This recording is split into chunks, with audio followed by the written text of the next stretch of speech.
Listening or watching on demand. Good luck. Britain's newsroom. Weekday mornings from 9:30.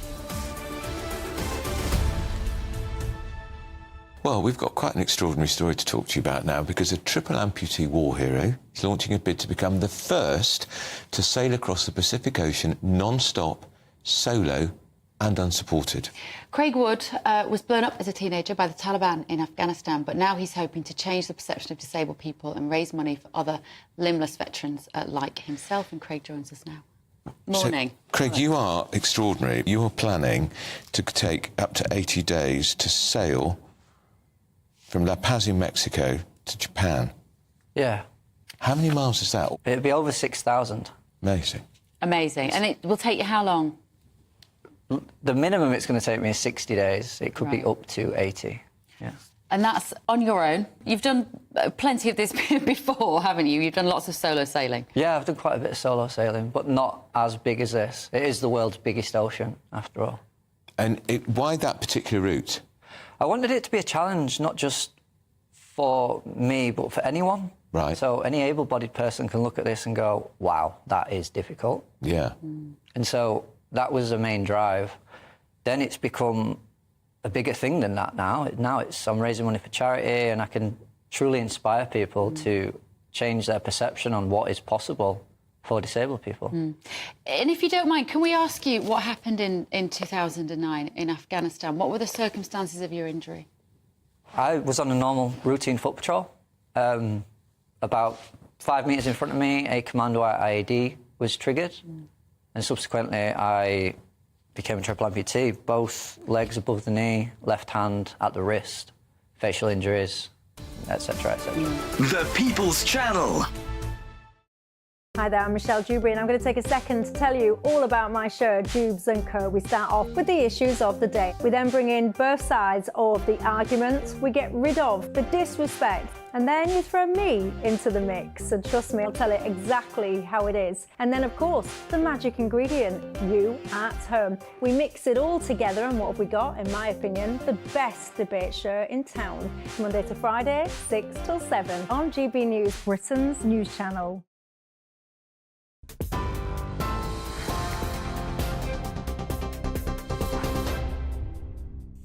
GB News at 11 o'clock, and England is through to the Euro finals in Berlin after beating the Netherlands 2-1 tonight in Dortmund. Aston Villa's Ollie Watkins scoring a stunning stoppage time winner. The Three Lions now facing Spain on Sunday with the hope of being crowned European champions. None of us here at GB News can quite believe it tonight. The Prime Minister, Sir Keir Starmer, sending his congratulations to the England squad and confirming he'll attend the final in Berlin on Sunday. His Majesty the King also sending his good wishes to the England squad and encouraging Gareth Southgate's side to secure victory before the need for any last-minute wonder goals or any other dramatic penalties in the final against Spain.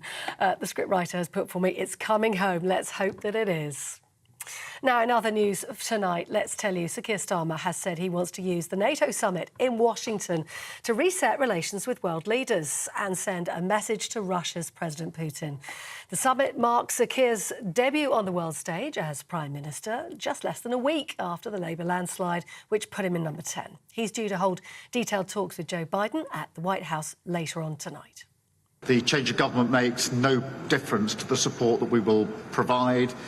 We've been united on this when we were in opposition. It was really important to me to be able to affirm that face-to-face in the meeting. I did speak to him immediately after I was sworn in as Prime Minister last week. And so we build on that here at NATO at this important summit, because it is an opportunity for our Labour government to reaffirm our commitment to NATO. Well, the actor George Clooney is urging Joe Biden to step down as the Democratic nominee for president. George Clooney, who hosted a huge Hollywood fundraiser for the president just last month, gathering a record $28 million, appears to have changed his mind about Joe Biden being on the Democratic ticket after his disastrous performance in the first presidential debate against Donald Trump, which was televised across the United States. Now, news here at home. The chief suspect in a triple murder in Hertfordshire, which took place last evening, has been located by police following an extensive manhunt. Hertfordshire police searched for 26-year-old Kyle Clifford and surrounded a cemetery in North London this afternoon. Paramedics and an air ambulance, as well as forensic teams, were on the scene. It's understood that the three murdered women in Hertfordshire were aged 25, 28 and 61, and they were the two daughters and wife of BBC racing commentator John Hunt. The force said the suspect is receiving medical treatment, having been found in the cemetery in Enfield with injuries. Police confirmed, though, no shots were fired. Residents who live close to the murder scene in Hertfordshire have described the incident as tragic and disturbing. Because this is such, as everyone is saying, such a quiet area, such a safe place where there's never been any sort of cause for concern. Now, for something so heinous to have happened in such close proximity to all of us, we're all very on edge. Never seen so many police in my life. Crazy, absolutely crazy. The deaths of three ladies in the same household is incredibly regrettable, and it's very shocking and scaring for local people. Now, a second man has been arrested as part of an investigation into a small boat people smuggling network. The National Crime Agency says the 25-year-old Iraqi national was apprehended this morning at an address in Preston, in Lancashire. He was detained on suspicion of facilitating illegal migrants and obtaining leave to remain in the UK by deception. It follows the arrest of an Iranian national, also in Preston, in May. Well, in other news tonight, if you're a Shrek fan, you'll be happy about this. At least we know where the princess is, but where's the There's going to be a fifth Shrek. Mike Myers, Eddie Murphy and Cameron Diaz all coming back for the new movie, but there's no word yet on Antonio Banderas returning as Puss in Boots. The fifth instalment due to land in cinemas in July 2026, so a little way off just yet. And that's 16 years since the last sequel came out, and 25 years on from the original premiere. Those are the latest GB News headlines for now. Now it's time for Headliners. For the very latest GB News direct to your smartphone, sign up to News Alerts by scanning the QR code or go to gbnews.com/alerts.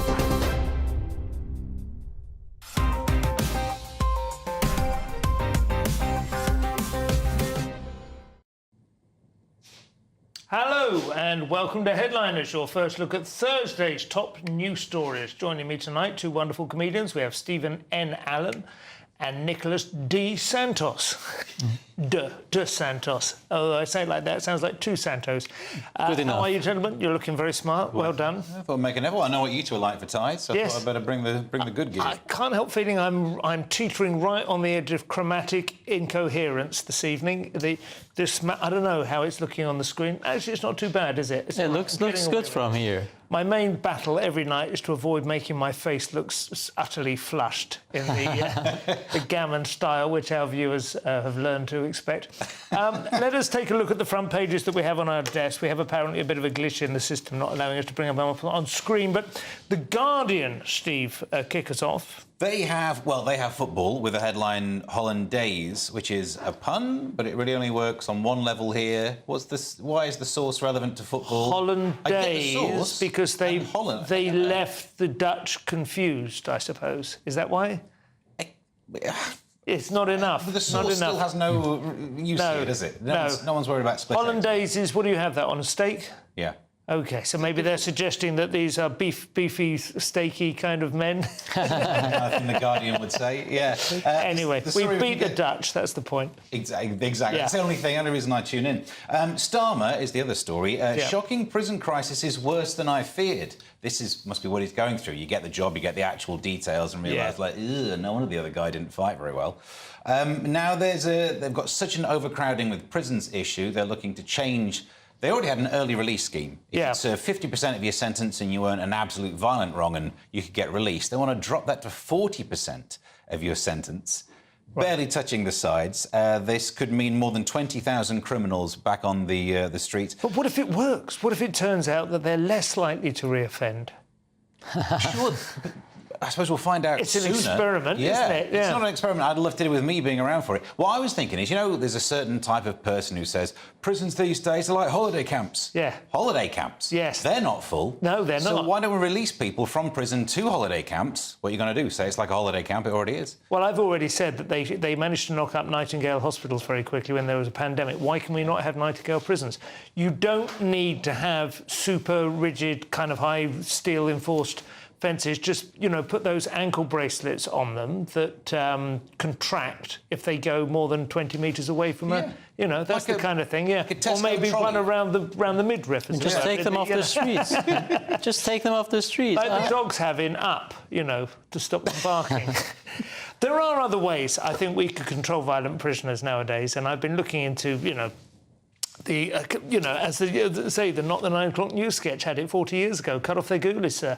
I mean, that's one of them, obviously. Right. But there are all kinds of ways that we could be minimising the threat that violent people present to the world without keeping them cooped up. I feel prison is a very 19th century technology. People might find it surprising, given my general political drift. But I don't. I am surprised. Yeah, I don't think it's the best solution. But also from a PR point of view, do you really want to mark your government's first policy by releasing more criminals into the streets? Isn't it a little bit like, though, also, whenever you get... I mean, some of us, you work in the media industry, you'll be familiar with this phenomenon where maybe somebody, a TV company, has commissioned a pilot for a sitcom, and then by the time it gets made, there's a new guy in the head, and he just clears the desk of all the previous projects. That's basically what a government does, right? They're clearing the desk of all the previous prisoners. In this story, they're starting again from scratch. It actually says that all the advisors were telling Rishi this needed to be done, and he delayed quite wisely, because now it becomes Keir's first act rather than Rishi's last. Yes, absolutely. Well, I wish him well. He's got Mr. Timpson in charge, or is it Sir Timpson, Sir whatever the head of the... make him I don't know, but the cobbler and key cutter. Yeah. And if he's going to release Stowsy, he's going to have to open a lot of new branches, isn't he? There'll be one on every corner. Maybe they could combine with Pret. Nicholas... What's on the cover of the Financial Times? Top story, Biden's re-election drive reels under fresh blows from Pelosi and Clooney. Very exciting times in US politics, of course. After that infamous, fateful Trump-Biden debate, where Biden fell down face first, there was a surreal moment. For about a week, the media were honest about his senile situation. Obviously, everybody knew. We knew. Everybody had seen those videos, and but the media had to pretend that they were shocked because they had been covering for him up until then, and they were so furious that they were betrayed by Biden's aides who decided to send him to the debate. When you say the media, you mean the American, the mainstream American media. In this country, I think it had been discussed a little bit, hadn't it? There's some, I mean, I don't know. Well, in proportion. But, there wasn't a week without Biden falling over some steps or finding or losing his way, getting out of the stage, all those gibberish, funny-sounding words. And, of course, the thing was, a lot of that content was shared online where a lot of people, if they wanted to, could convince themselves these were taken out of context, or if you just expanded the angle of view a bit, you would understand what was going on, or possibly even it was AI. And the White House spokeswoman repeatedly called it even deep fake. There was an army of CNN and other mainstream media commentators who came out and said, no, Biden is in tip-top shape, he's the best version of him that I know, and so on. And then soon after the debate, they were furious because they had been betrayed, but as soon as they realized Biden is not going anywhere, he literally has said only God can make me change my mind. Amazing. That's quite likely, isn't it? God is giving him all the signs. I mean, all those gibberish, incomprehensible words. I think it's a work of God. Though, isn't it? Because, I mean, there was one guy today, I think this was on NBC, quite a substantial interview, about 5 minutes, with a fully qualified neurologist who said specifically he has Parkinson's disease. This is not some armchair diagnosis. Honestly, if you show these symptoms, if you show this footage to a medical student and he failed to identify Parkinson's, he would be failed. you know, is really, really clear, put his job on the line. Yeah. This isn't like senile in that general kind of mild cognitive impairment. We're all, you know, having senior moments, you know, we'll get a bit forgetful. It's a specific disorder. Exactly. You know. And we have Trump. And yet to have that and still want to... I mean, there are, you know, we all kind of think, I'm not ready to retire yet. You know, that's a familiar enough scenario, you know. Planning your exit strategy is nothing any of us really look forward to. But the irony is that, on the one hand, he has said this is the most important election of the Americans' lifetime because democracy is at stake, the republic is at stake. But on the other hand, when every poll and so many senior Democrats have suggested that he should step aside for the sake of beating Trump, he is clinging on to it. And the latest one is George Clooney. Again, ironically, a couple of weeks before the debate, George Clooney and Julia Roberts and some other Hollywood figures organized a massive fundraiser for him, but now Clooney is even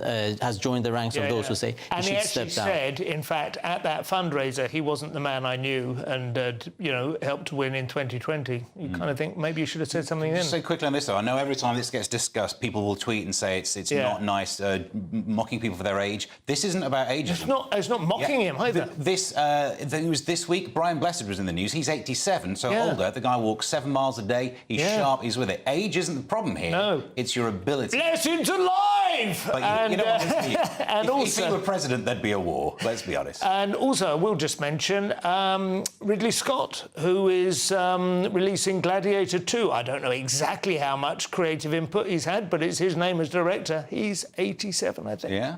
It can be done. It is a matter of chance. The Times, very quickly, Steve. Bills will soar to clean up water firms' financial mess. So earlier this week, we found out that Thames Water said they couldn't stay afloat. That was a pun that would have been great if it weren't for the fact I'm going to have to pay more. Households will face bill increases up to 73%. Because it was the wrong privatisation and it's done the wrong way around. Instead of it being the nation funding of vital infrastructure, now it just has to be the bill payers stumping up to make the repairs that should have happened. Meanwhile, we all know the benefit of the rewards. And shareholders have had an absolute disgrace. I think you have to... I don't know how anyone who's far right enough to feel that water privatisation worked, to be honest. I'm up with the railways as well. Well, those are the front pages. Coming up in part 2, we have Kieran Joe coming face to blank, staring face, and Farage facing a war of attrition from the shaker makers. We'll see you in a couple of minutes. This is GB News, Britain's news channel.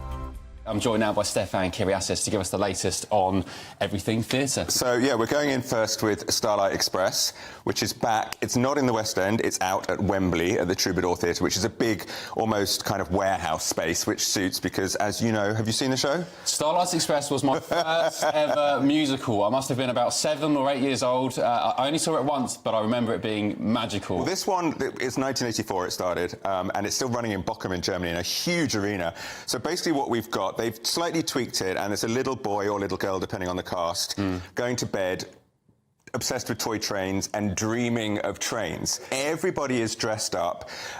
To me, it looks like a cross between Tron and Priscilla, Queen of the Desert. I don't really think any of them look remotely like a train, but hey, the songs are Andrew Lloyd Webber. It's pop mixed with kind of cod 1950s rock and roll, some power ballads. The lyrics are politely like something out of an old speak and spell machine or something, you know. He's a steam train, they're out of date, he's being bullied by the diesel and the electric, and he falls for this carriage, the first-class carriage, new girl Pearl, and he wants to impress her, so he enters a race, and that's pretty much it. And when the races happen, all these barriers come up around where we're sitting, the lights are flashing, the music's thumping. It's utterly ridiculous, and I felt like a kind of teenager that was huffing sherbet dib-dabs off a giant block of sugar. It's so much fun, and the really crucial thing about it all is that somehow, in the middle of all of that, I felt myself getting into the story. And when Pearl and Rusty have their little duet, I was very moved, and there's this big starlight sequence, which is the inspiration, the magical starlight that he's seeking. It's beautiful. GB News, the People's Channel. Weekday weekdays on GB News. Wake up to breakfast every day from 6 a.m, followed by Britain's newsroom at 9:30. At noon, it's Good Afternoon Britain, followed by Martin Daubney from 3 p.m, only on GB News, the People's Channel, Britain's news channel. Every Saturday, 10 till 12, we'll bring you all of the news that you need to know. We'll also remind you that there is so much to smile about. It's my favourite time of the week. I get to relax, enjoy some light-hearted stories, and let Ellie teach me about fashion too. That's Saturday Morning Live, every Saturday, 10 till 12. Only on GB News, Britain's news channel. We're proud to be GB News, the People's Channel. And as you know, we always love to hear your views. Now, there's a new way of getting in touch with us at gbnews.com/yoursay. By commenting, you can be part of a live conversation and join our GB News community. You can even talk to me, Bev Turner, or any of the members of the GB News family.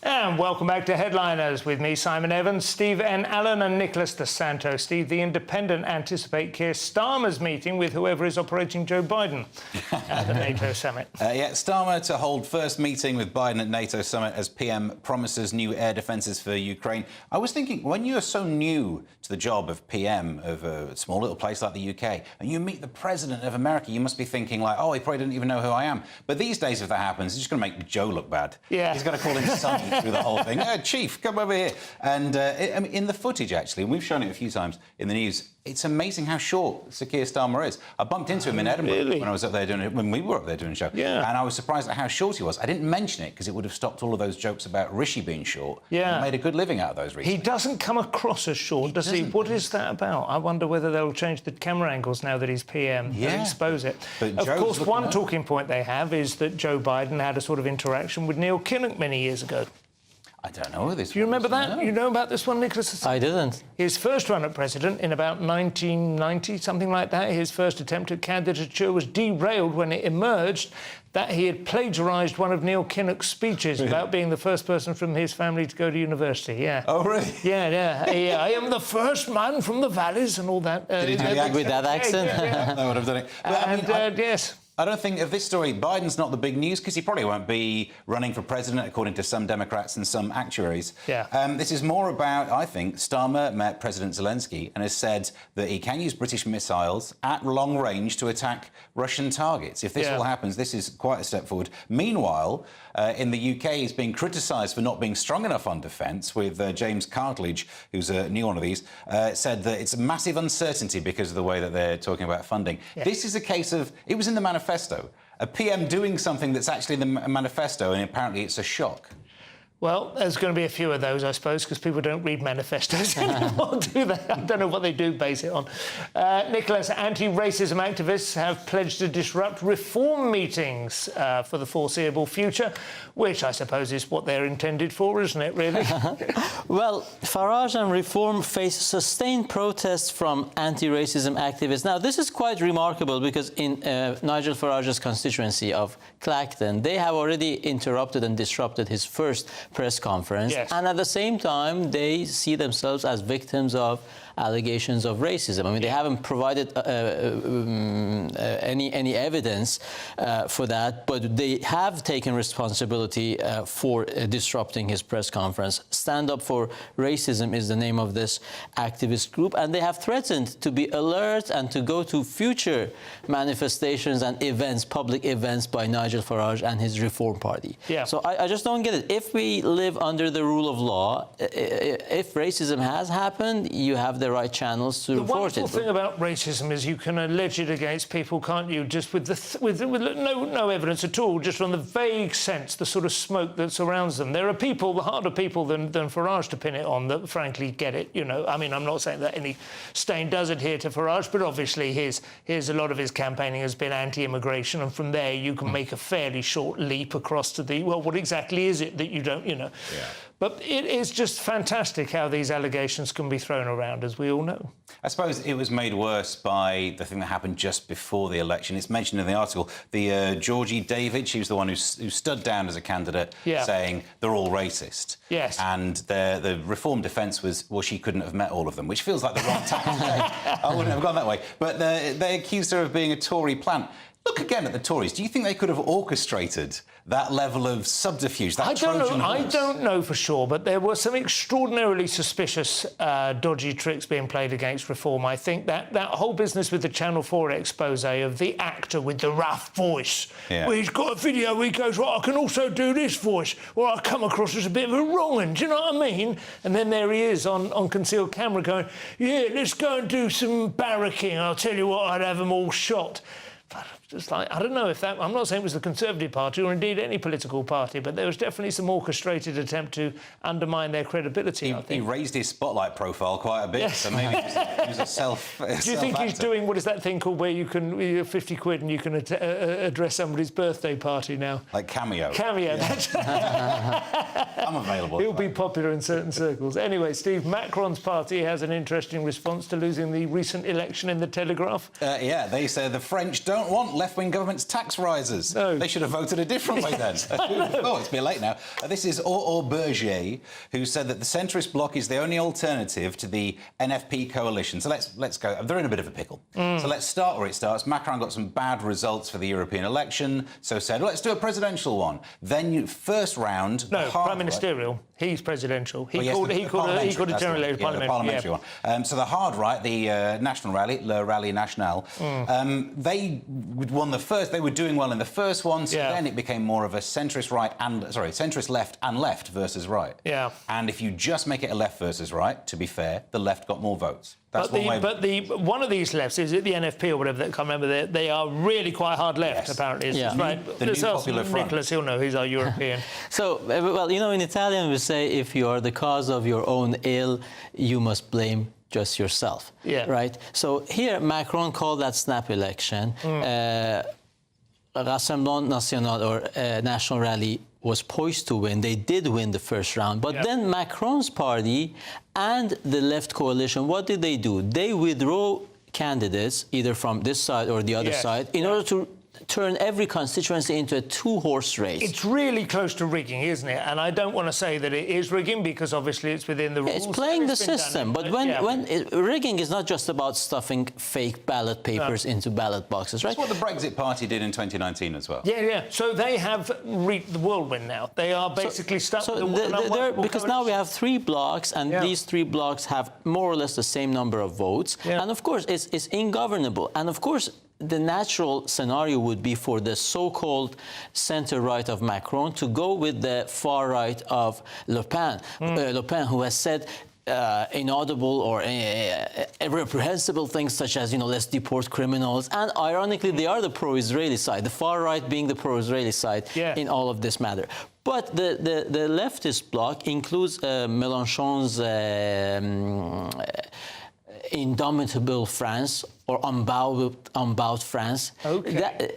Next to communists and socialists, so not just one communist party, but more than that. Public, the sort of historical, traditional. Yeah, and they want more taxes, they want more refugees. They are going to define a new refugee status based on climate change. So now you can claim refugee status because of soil erosion in your country. So it's all a mess, and it's all a disaster of Macron's making. And he made it very quickly. But go, Steve. I was going to say, it makes first past the post look like it makes a lot of sense. Well, the thing with first past the post, which I think people don't entirely understand, but perhaps have done recently, is that you still have to form a coalition. You just form it before the election. So you say, this is the coalition you'll be voting for. And people don't seem to grasp And that is the mess here. Part of it is already a coalition of a whole set of things, and the solution is to make a coalition of a bit of that coalition mixed in with a bit of this coalition. That is such a mess. It's going to look like it's not going to work before it starts. At least if you get your arguing done before you have the election. And part of Macron's calculation, so I read anyway, I don't understand French, all of this stuff is kind of just spewed out, undigested. But part of Macron's calculation was put Le Pen in a position where she actually has to govern or be involved in the governing process, and then a bit like the SNP, perhaps, you will see how rubbish they are when they are not allowed to simply spout their usual rhetoric on what amounts to a single issue. That's not going to happen either, is it? Le Pen is still going to be able to claim an even heightened sense of grievance compared to previously. They've been played out of the system by coordinated malice. They might become even more popular. And right now, they are the biggest party. Yeah. They are the biggest party, and this is not a good show for democracy. This is going to bite his scrawny little butt. Anyway, Guardian now, Steve, and this remake of The Osbournes looks lit, as they say. Yep, Jacob Rees-Mogg and family to star in Fly-on-Wall documentary. It will show the former Tory MP, his 6 children, and, of course, the nanny in the run-up to the election and the aftermath. Don't spoil the ending for me, I've taped it. This documentary is going to be on Disney+, though. Why are we not doing it here? We've got him under contract. We could have knocked it together. But it will be released and show... It says it will lift the lid on the man behind the public image. He says it will be more Fawlty Towers than Downton Abbey, because his nanny's from Barcelona. I don't really understand it. He says, what's the worst that could happen? Labour landslide. I have just ruined the ending for you. But this will just be posh people porn. There is something of we Brits. We love to watch posh people, and we go, oh, look at them, they're posh. Look how weird they are, they're posh. And the other part of our brain goes, but they are our betters, they should rule. Yes, sir. Well, there is something about the Rees-Moggs. He's not just posh like aristocracy. He comes from a father who had a significant role in the sort of mid-20th century as well. And I think it will... Editor of the Times. Yes, I think it will be quite interesting, possibly, seeing his family, because they are very traditional, but not just in a kind of stuffy that we've done things like this since the 12th century kind of way. He clearly has made it work, you know, to some large extent. He's not just posh, he's like one of those like rock formations in the Monument Valley that has survived extraordinary erosion, you know, throughout his people over many, many ages. There are lots of wacko posh people who just, you know, go hunting and fishing and three-point eventing or whatever, you know. Rees-Mogg has actually remained, I mean, of course, you know, on his side to some extent because he's on this channel, but he actually does remain engaged with the modern world without sacrificing any of his... I don't know, his quintessential. Yes, exactly. Yeah. What do you think? No, I agree. He should be definitely entertaining. Yeah. Because of his manners and mannerisms and the way he speaks, and of course now that he has more time on his hand because he's not in the Parliament, he can divide himself between GBNews and the series. I think it will make absolutely compelling viewing. So that's it for part 2. In part 3, we have Prosecco Nazis, book bloggers, and thin-skinned rozzers. In fact, all the worst people on the planet. We'll see you in a couple of minutes. Good evening, welcome to your latest GB News and weather update brought to you from the Met Office. Rain will ease slowly but surely through tonight. However, it is going to be another cloudy day for most of us through tomorrow. That's because low pressure is very much in charge. We've got a northerly wind as well for some areas. That's bringing that particularly cool feel, particularly for the early part of July. So rain will persist for northeastern areas of Scotland as well as some northern areas of England, parts of Northern Ireland as well. But the rain is going to ease a little and we will lose that risk of thunderstorms through northern areas of England. Staying dry across the south, temperatures around 12 or 13 degrees as a minimum overnight. So a fairly mild start to the day. But as I said, where we do have that northerly wind across parts of Scotland, that's where it's going to feel quite cool through much of the day. Temperatures not climbing much higher than 13 degrees in Aberdeen by lunchtime, even 11 degrees to start the day. So there'll be little change from the morning into the afternoon. A brighter day, though, for Northern Ireland, western areas of Scotland. Cloud, though, thickening across parts of North Wales into the Midlands and across many southern areas. The cloud will start to build into the afternoon, but it should stay dry through much of the day across many southern areas. So here, that's where we'll see the warmest, the highest temperatures, the warm sunshine still pushing through across parts of the south into Wimbledon as well. It should be another dry day on Thursday, and there will be more in the way of sunshine for Northern Ireland, western Scotland as well. Despite that northerly wind, temperatures still climbing to the mid-teens, possibly the higher teens for some parts of the central belt by Thursday afternoon. Looking ahead to Friday, we do see a risk of showery rain pushing up from the south and east, threatening the south coast. Further north, though, it will be a much drier day, but still a northerly wind means temperatures will be a little below par, but not feeling too bad in the sunshine where you do see it. And it does look a little bit drier into the start of the weekend. A risk of showers, though, developing later on in the weekend, but temperatures climbing to around 23 by Sunday. I'm Christopher Hope. From pop stars to politicians, I'll interview anybody in a pub who's got a political opinion. Join me every Friday on Spotify, Apple Podcasts, YouTube or gbnews.com, or wherever you get your podcasts. This is GB News, the People's Channel.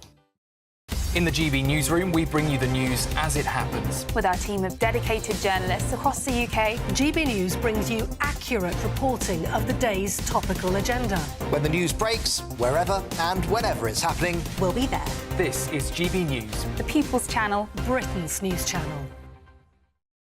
If you want your news to be straight talking, this is a nightmare for the Conservatives again. Down to earth. It's not just Nottingham where this is happening, is it? And most importantly, honest. Hard-working, middle-class taxpayers, they'll get the book thrown at them. Then catch me, Martin Daubney, Monday to Friday, 3 till 6 p.m. on GB News, Britain's news channel.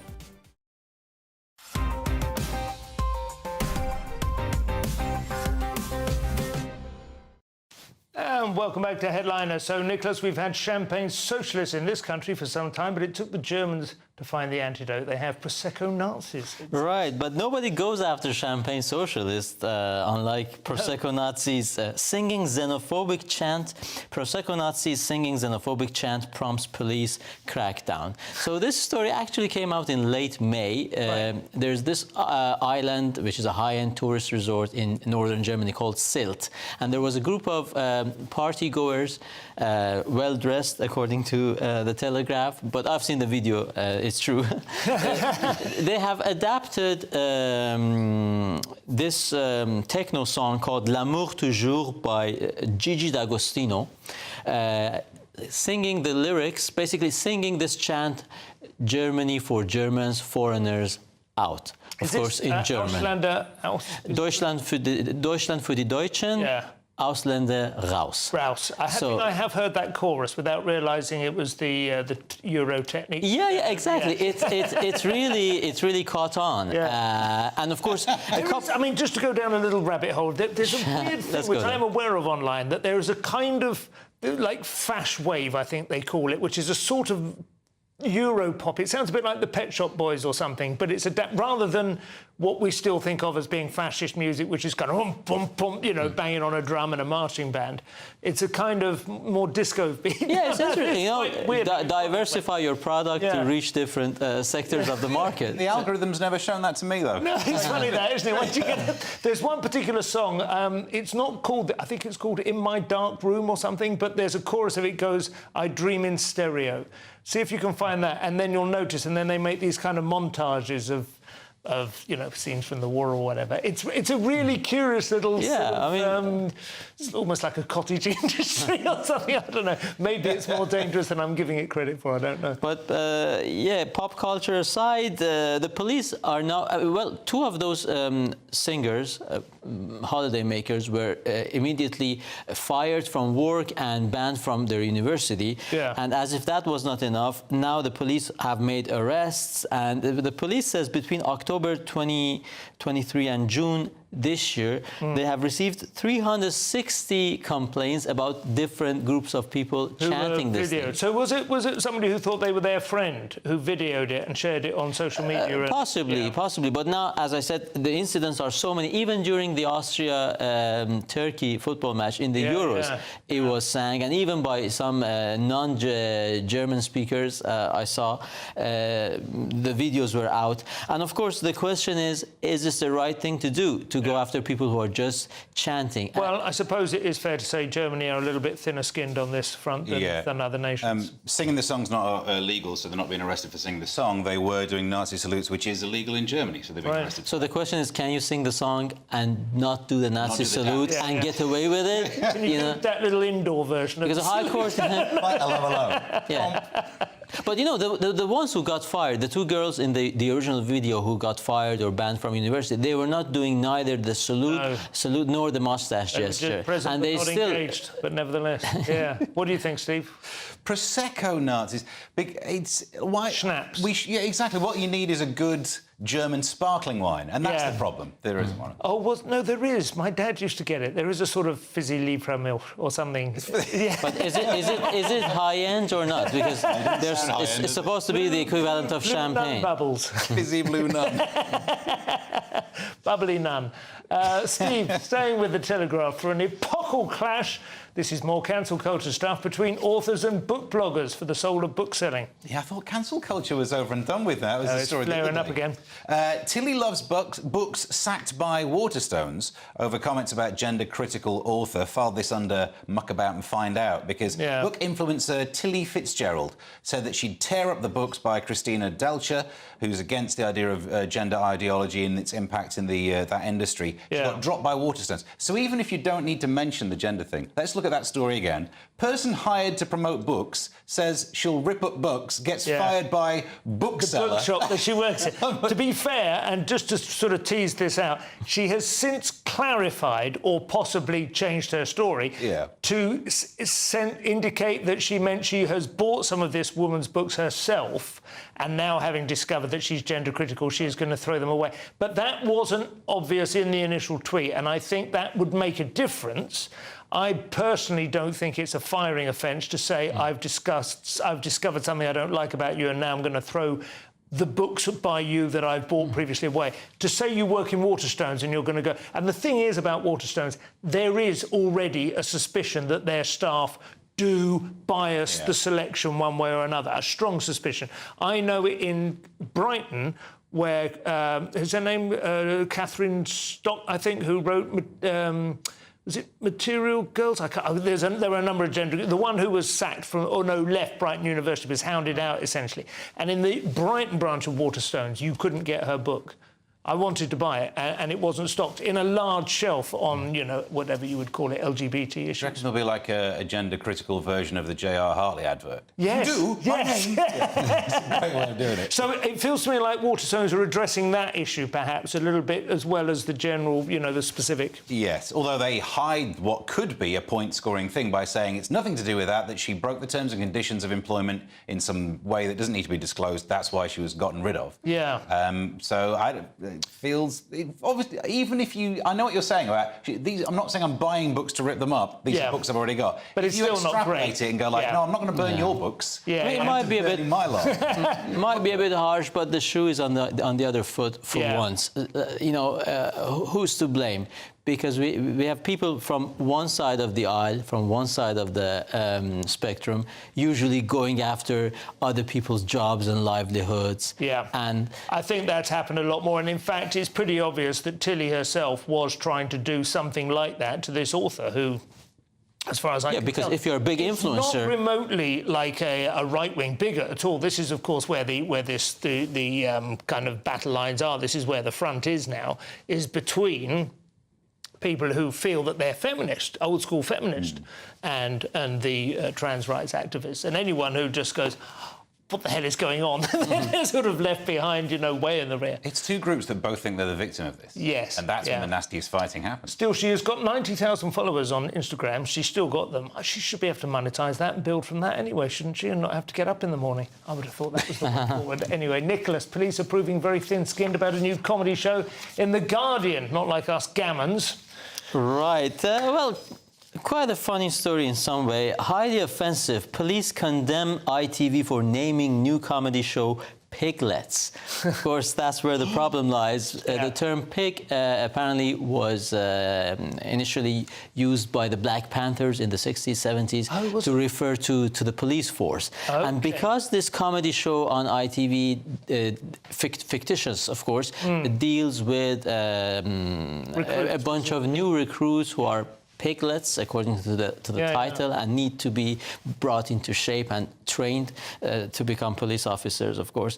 The Police Federation of England and Wales has taken issue with that. They call it disgusting choice of language, offensive, humiliating, and even dangerous. It's funny you mentioned the Black Panthers, because I've known that the police are referred to as pigs in general slang. Not a term I personally use, but I've certainly heard it used in my social strata. It's not like only used among people who genuinely believe that the police are ineradicably, I don't think it's that strong, do you? It's been on telly before when I was growing up. I obviously refer to to them as the 5-0. Yeah. Because I'm down. I like you calling them the filth. I don't know where that came from, but it feels... I don't know, we all have a word, don't we? My dad calls them plod, and he loves them, you know, generally. But, oh, no, here comes plod, you know. But there's always some sort of, you know, slang phrase. It can be quite affectionate. There was... do you remember Jasper Carrott had a show, The Detectives? Yeah. And they, with Robert Powell, and they had... they did one thing where it was a sitcom, and they were like doing a little show for the kids in a school, you know, to show the kids what they do. And they go, and here's a panda car. What kind of animal would you expect to find in a panda car? And there's a bloke in a panda suit waiting in the wings, and one of the kids shouts out, a pig. And this was like a 5:30 in the afternoon sitcom, you know. But that's because when that word doesn't need to be that offensive. No. What they're doing is doing the modern-day battle of who can be the most offended, using the language of the easily offended. Yeah. This has happened before, like Dad's Army. People didn't like it because they thought the sitcom was mocking the good courageous, people. that's right, yeah. The Channel 4 show Shameless is hardly like paying tribute to those people. Unless, of course, Piglins have given them a backhand and go, would you mind being offended about this? It'll get us some publicity, in which case, good luck to them. Steve, last one for this section. According to The Independent, a politician is under fire for saying something which, in my experience, usually means he's hit a nerve. Well, South Korean politician under fire for blaming women for the rising male suicides. Yeah. That would be terrible if that's what he did. But I don't think he actually did. So, Seoul City Councillor Kim Ki-duk, I'm not making jokes about the names, I'm above that, made a report saying that women's increasing social participation has changed society, and they're effectively saying that men are struggling to work out what their role is and the pressures in this new society. He's not blaming women. Maybe he's blaming society, or maybe he's pointing out an issue in society that needs addressing. Here's a quote from him. In order to overcome the expansion of the female-dominant phenomenon, in the short, it is necessary to improve gender equality awareness so that men and women can enjoy equal rights and opportunities. How very dare he? Let's go after this guy. As a professor... It sounds like, I mean, he couldn't be more feminine coded if he tried, could he? And yet still they go after him, including Professor Jan Suk Rang, but didn't leave a message. Turns out I am doing jokes about the names. Said that male suicide rates have always been high. Well, you're missing the detail. It's higher now, is what he's saying. Doesn't matter how high it was before. He's highlighting a problem and coming up with a really nice way to try and solve it. It's an interesting demographic shift, though. We all know that South Korea has the lowest fertility rate in the world. I mean, not just below replacement level, it's absolutely extinction level, below 1. Women are slightly in the ascendant. There are more women than men. I don't know why that's happening. Obviously, you know, it's not a one-child policy type thing or anything, I don't think. So they're obviously, it's not just demographic shifts such as we've seen across the West, in which a lot of women now are better educated than their husbands, or a lot of jobs where men who were, you know, had a bit of muscle but not a lot of going on upstairs could earn a decent living and earn some respect, you know, those kind of jobs. It's beyond that. It's like they're moving into something that's quite unrecognisable from any previous culture, you know, and I think a lot of cultures have to regard South Korea as a bit of a canary in the coal mine from that point of view. Do you have anything you want to add to that? Oh, well, it's a fact that women have flooded the marketplace, the job market. The salaries have been lowered as a result. There was a time when one salary was enough for having a good life. Now even two are not enough. I'm not sure it was in South Korea, to be fair. That's one of the funny things. They've gone from poverty to something that is on the far side of kind of Western neoliberalism in less than a generation. Anyway, that's part 3. In the final part, we have the real winners in the Euros, regardless of the score. And the latest prescription for the poor, miserable Japanese. We'll see you in a couple of minutes.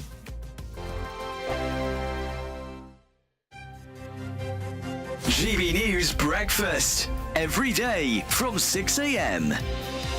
Meghan Markle has reportedly finished filming her new show for Netflix. It aims to celebrate the joys of cooking, gardening, entertaining and friendship.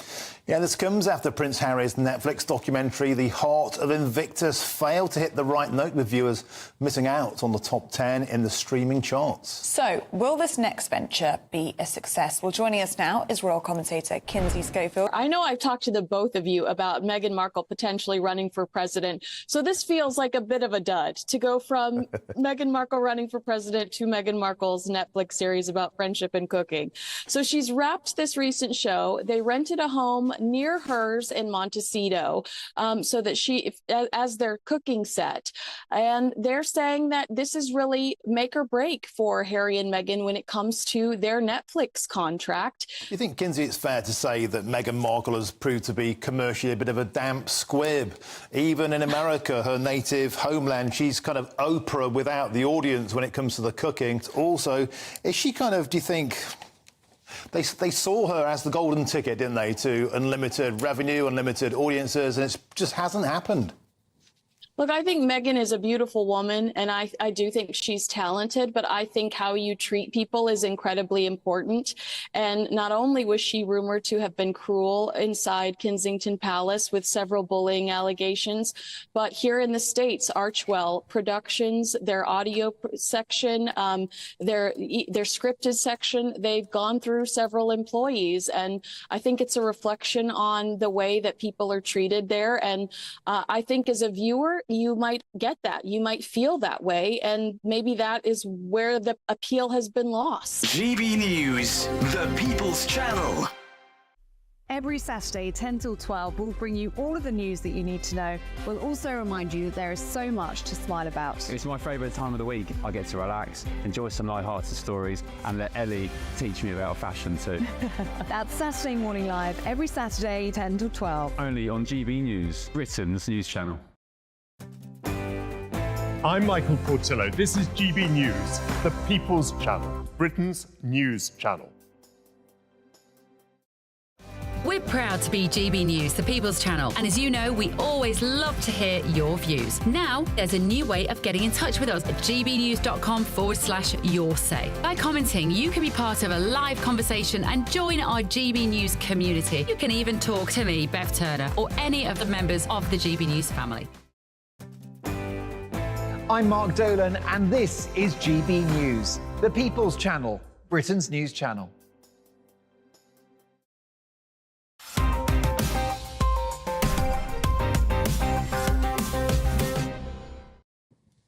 And welcome back to the final section of headliners. I've been told online that the German champagne is called Sekt, so now we know. Oh. Sekt Nazis. Nazi sect. I mean, it kind of works, doesn't it? Anyway. Steve, story in the Times about what office gossips are regarded as, and I think correctly as well, although I'm not going to be the one to tell them. Why office gossips are less trusted to do their jobs is the headline. Basically, most of the meat of this dish, low down in the story, is about a psychological experiment. They survey people about a fictional person called Alex, so we don't know if it's a man or a woman. Yep. This person's either a gossip or not a gossip. Let's be honest, when you read the description of Alex as a gossip, it reads as a woman. I'm not making the rules, I'm just telling you the way that it comes across, right? Loves to chat about people at work and spread all this information. And then the people are surveyed about what they think about non-gossipy or gossipy Alex. You're more sociable as a gossip, but you're less trusted to be trustworthy and trusted to do your job. Yeah. For me, the best bit of this article is the first 500 words before it that spends all of that time saying that gossips are actually useful and they provide a service and they're really good to have around the office. And actually, none of this is in the study. No. Then it hits you. The journalist who wrote this is a big old gossip. It's a gossip, I mix it up. Sophie Freeman of the Times. Gossip. I have read about gossips one way or the other. These idea that they actually provide a sort of, it's a natural service. It's almost like those birds that sit on the back of rhinos and peck out mites and parrots. You know what I mean? There's a kind of triviality to it, and yet it oils the wheels a little bit. What do you think? Yeah, I agree with the author, although what she says might not be strictly inside the research. But the point is that it offers a service as you, especially as a newcomer maybe to the work environment, you come up with information that might otherwise not be available through the official channels. Yes. So you learn who is who and how things work and how to, orient. A human dimension to things that aren't going to be in rules, absolutely. But of course it can tip over into malicious gossip in which people try to use it in order to poison your hopes of advancement and that kind of thing. And that isn't good, obviously. It's like almost anything, could be good or bad. I think the thing about it not being competent is possibly that has a grain of truth, though, just because if you are paying too much attention to whether so-and-so doesn't look like he's had a very good night, does he? That probably suggests you aren't focusing. Anyway, Daily Star now, Nicholas, some of the second-order economic positives that come with England's success? Right. Well, it's a matter of perspective, subjective, isn't it? Cocaine dealers will triple sales for England's Euro 2024 semi, but risk risks are massive. Of course, the same thing can be said of the final match next Sunday against the Netherlands. So the story is still valid. So basically, at Daily Star, they have interviewed a former drug dealer, sort of a high-end drug dealer who claims he was never exactly on the streets, but in pubs. So that's the distinction. The bottom line is that people consume a lot of alcohol, and a lot of them would also consume cocaine. What is the risk? When demand goes high, the quality of the gear, pardon the street talk, decreases. That means that the dealer, obviously, who is not very scrupulous and has received a lot of demand, will mix it with other substances, which not just from a quality point of view, but can potentially also be dangerous. Yes. It's a funny thing with cocaine, isn't it? In my head, it's still quite a high-end drug, but actually it's not at all now, is it? It's quite a common sort of street. It's almost as it goes with your beer and fags. It's a sort of third leg. I barely even drink. So sorry, I just like the Daily Star is saying, buy early. Make sure you just get it in. Let's get 30 seconds on this last story, Steve. Daily Mail with an appealing prospect for those of us who miss affirmation and stern correction from the old days. New Renault car will score your driving out of 100 and mark you down for mistakes. It's the new Renault Nar. And it looks at all the safety tech. If you trigger any of the safety devices, it lowers your score. Oh, really? And it says, will they give the information to your insurance company? And then pages later in the article, no, they won't, it turns out. I had a hybrid Yaris. It gives you a score out of 100. I once got a 92 and didn't shut up about it for months. So it's not a good idea. I mean, I love getting scored, don't you? You miss those days? I do, but then again, we have the usual concerns of our overlords monitoring and controlling especially our cars. French overlords. Who wants that?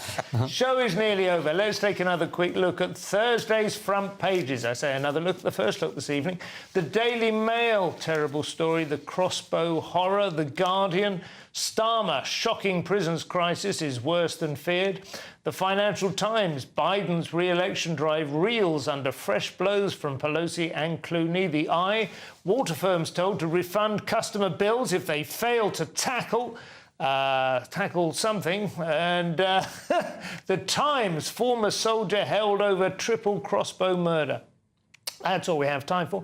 Thank you to my guests, Steve and Alan. Nicholas de Santa. We're back tomorrow at 11 p.m. Josh Harry will be chairing, Lewis Schaefer and Carrie Marks. If you're watching at 5 a.m, stay tuned for breakfast. Otherwise, thank you for your company. Have a very pleasant evening. Good night. A brighter outlook with Box Solar, sponsors of weather on GB News.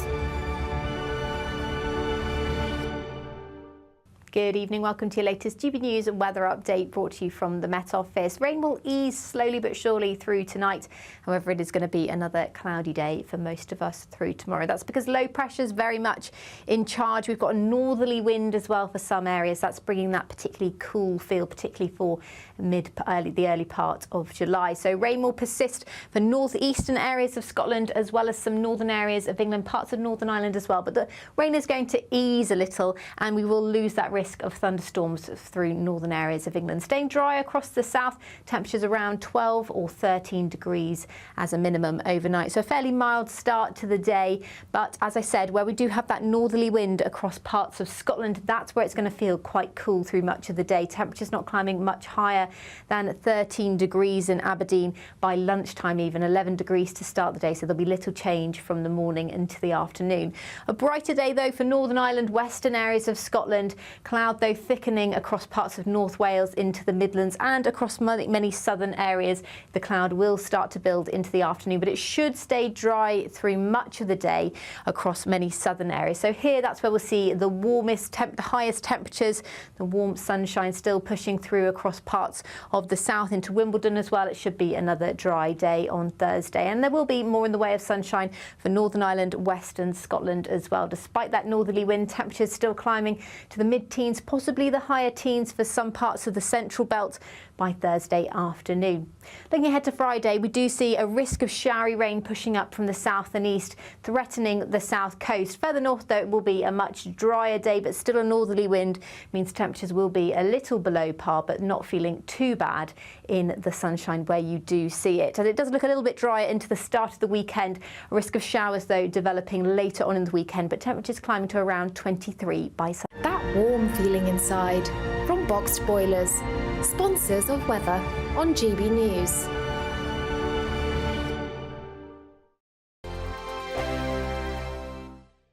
Summer could be a scorcher, with your chance to win £30,000 cash, our biggest cash prize to date. It's totally tax-free, which means you get to spend every single penny however you like. What plans would you make with an extra £30,000 cash in your bank account? Take your family on the ultimate holiday, buy that treat that's always seemed out of reach, or just put it in the bank for a later date. However you'd spend it, make sure you don't miss out. For another chance to win £30,000 in tax-free cash, text cash to 63232. Text costs £2 plus one standard network rate message. You can enter online at gbnews.com/win. Entries cost £2. Or post your name and number to GB07 PO Box 8690 Derby DE1 9TT. UK only. Entrance must be 18 or over. Lines close at 5 p.m. on the 30th of August. Please check the closing time if listening or watching on demand. Good luck. Weekdays on GB News. Wake up to breakfast every day from 6 a.m. Followed by Britain's newsroom at 9:30. At noon, it's Good Afternoon Britain. Followed by Martin Daubney from 3 p.m. Only on GB News, the People's Channel, Britain's news channel. Join me, Nana Akwe, for an informative, interactive news programme with a difference. It's fun. It's true. You're not wrong. No one will be cancelled. Lovely. Join me from 3 p.m. every weekend, only on GB News, Britain's news channel. Join me, Neil Oliver, every Sunday night at 6 p.m. on GB News. And if an hour is not nearly enough for you, go to gbnews.com for special extended episodes online every Friday at 9 p.m, where we can truly get into the nitty-gritty of what's going on. GB News, Britain's news channel. Hi there, I'm Michelle Dewberry and I'm going to take a second to tell you all about my show, Dubes & Co. We start off with the issues of the day. We then bring in both sides of the argument. We get rid of the disrespect. And then you throw me into the mix. And trust me, I'll tell it exactly how it is. And then, of course, the magic ingredient, you at home. We mix it all together and what have we got, in my opinion, the best debate show in town. Monday to Friday, 6 till 7 on GB News, Britain's news channel. Good afternoon, Britain. Your lunchtime update on the stories that matter across the UK.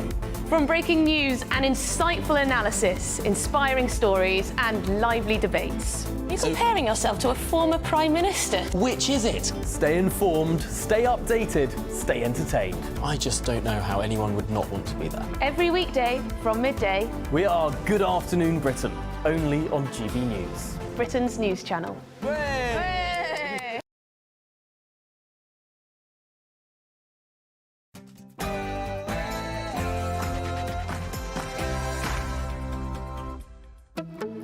Good afternoon, Britain. Good afternoon, Britain. Weekdays from midday, we bring you the most compelling stories from across the United Kingdom. And why it matters to you. From your doorstep to our inbox. That's right, we want to hear from you. Good afternoon, Britain. Only on GB News, the People's Channel, Britain's news channel.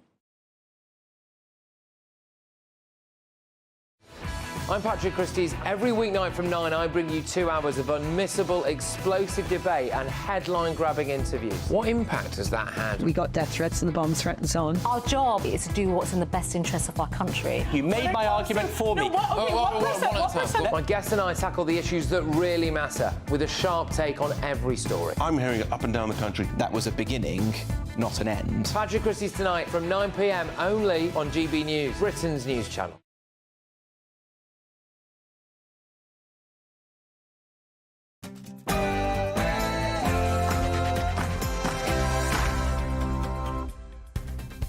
Good evening. This is GBN Tonight with me, Tom Harwood. Breaking news in the last moments. A 23-hour manhunt has come to a dramatic conclusion. A man suspected of killing 3 women in their home in cold blood has been apprehended by the police. We're learning more by the minute and we'll be live in Enfield, North London, with updates as we get them. Elsewhere, Sir Keir Starmer is in Washington, D.C. He's there for NATO's 75th anniversary summit as he pledges to increase defence spending to 2.5% of GDP, but refuses to say when it will happen in this Parliament. And we have an explosive interview with the former Home Secretary, Suella Braverman. She lays into Rishi Sunak and gives her stance on allowing Nigel Farage into the Tory party, were she become leader.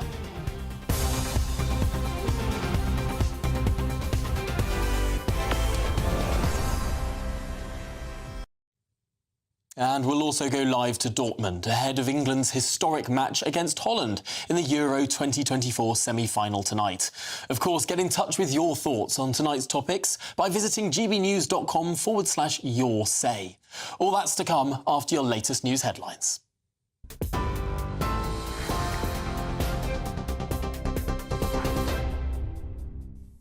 Tom, thank you, and good evening to you. Well, as you've been hearing, the chief suspect in a triple murder in Hertfordshire has now been located by police following an extensive manhunt this afternoon. Hertfordshire police were searching for 26-year-old Kyle Clifford, and they surrounded a cemetery in North London this afternoon with paramedics, forensics teams and an air ambulance on the scene. It's understood the three murdered women in Hertfordshire were aged 25, 28 and 61, and they were the wife and two daughters of BBC racing commentator John Hunt. Hertfordshire police said the suspect is now receiving medical attention, having been located in Enfield in North London with injuries. Police have confirmed no shots were fired. Residents who live close to the murder scene itself have described the incident last night as tragic and disturbing. We'll bring you the latest on that, of course, as that story develops. Meanwhile, in other news today, Sir Keir Starmer has said he wants to use the NATO summit in Washington to reset relations with world leaders and send a message to Russia's President Putin.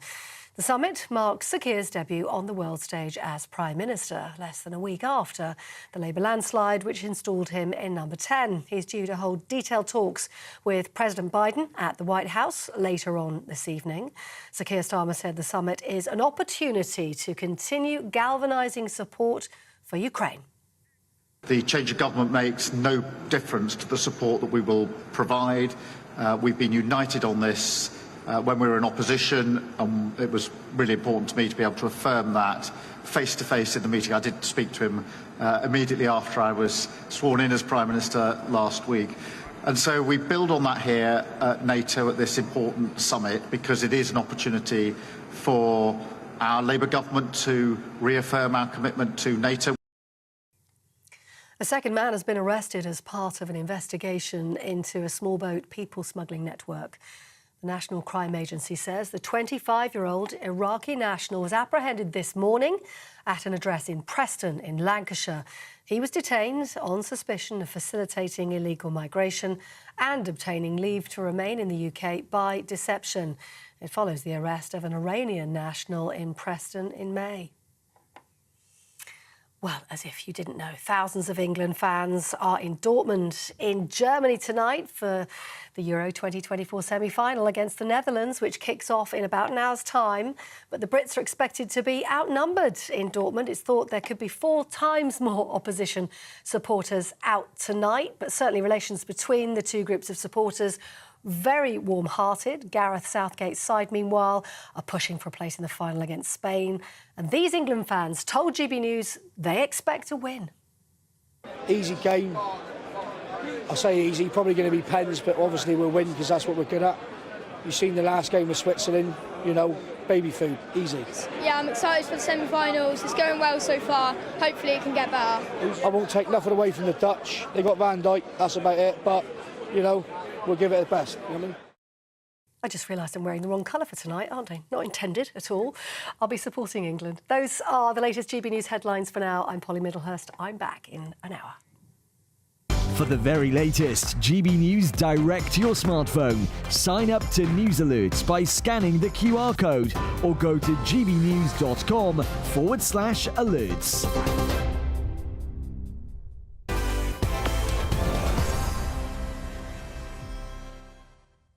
Welcome to GBN Tonight. I'm Tom Harwood.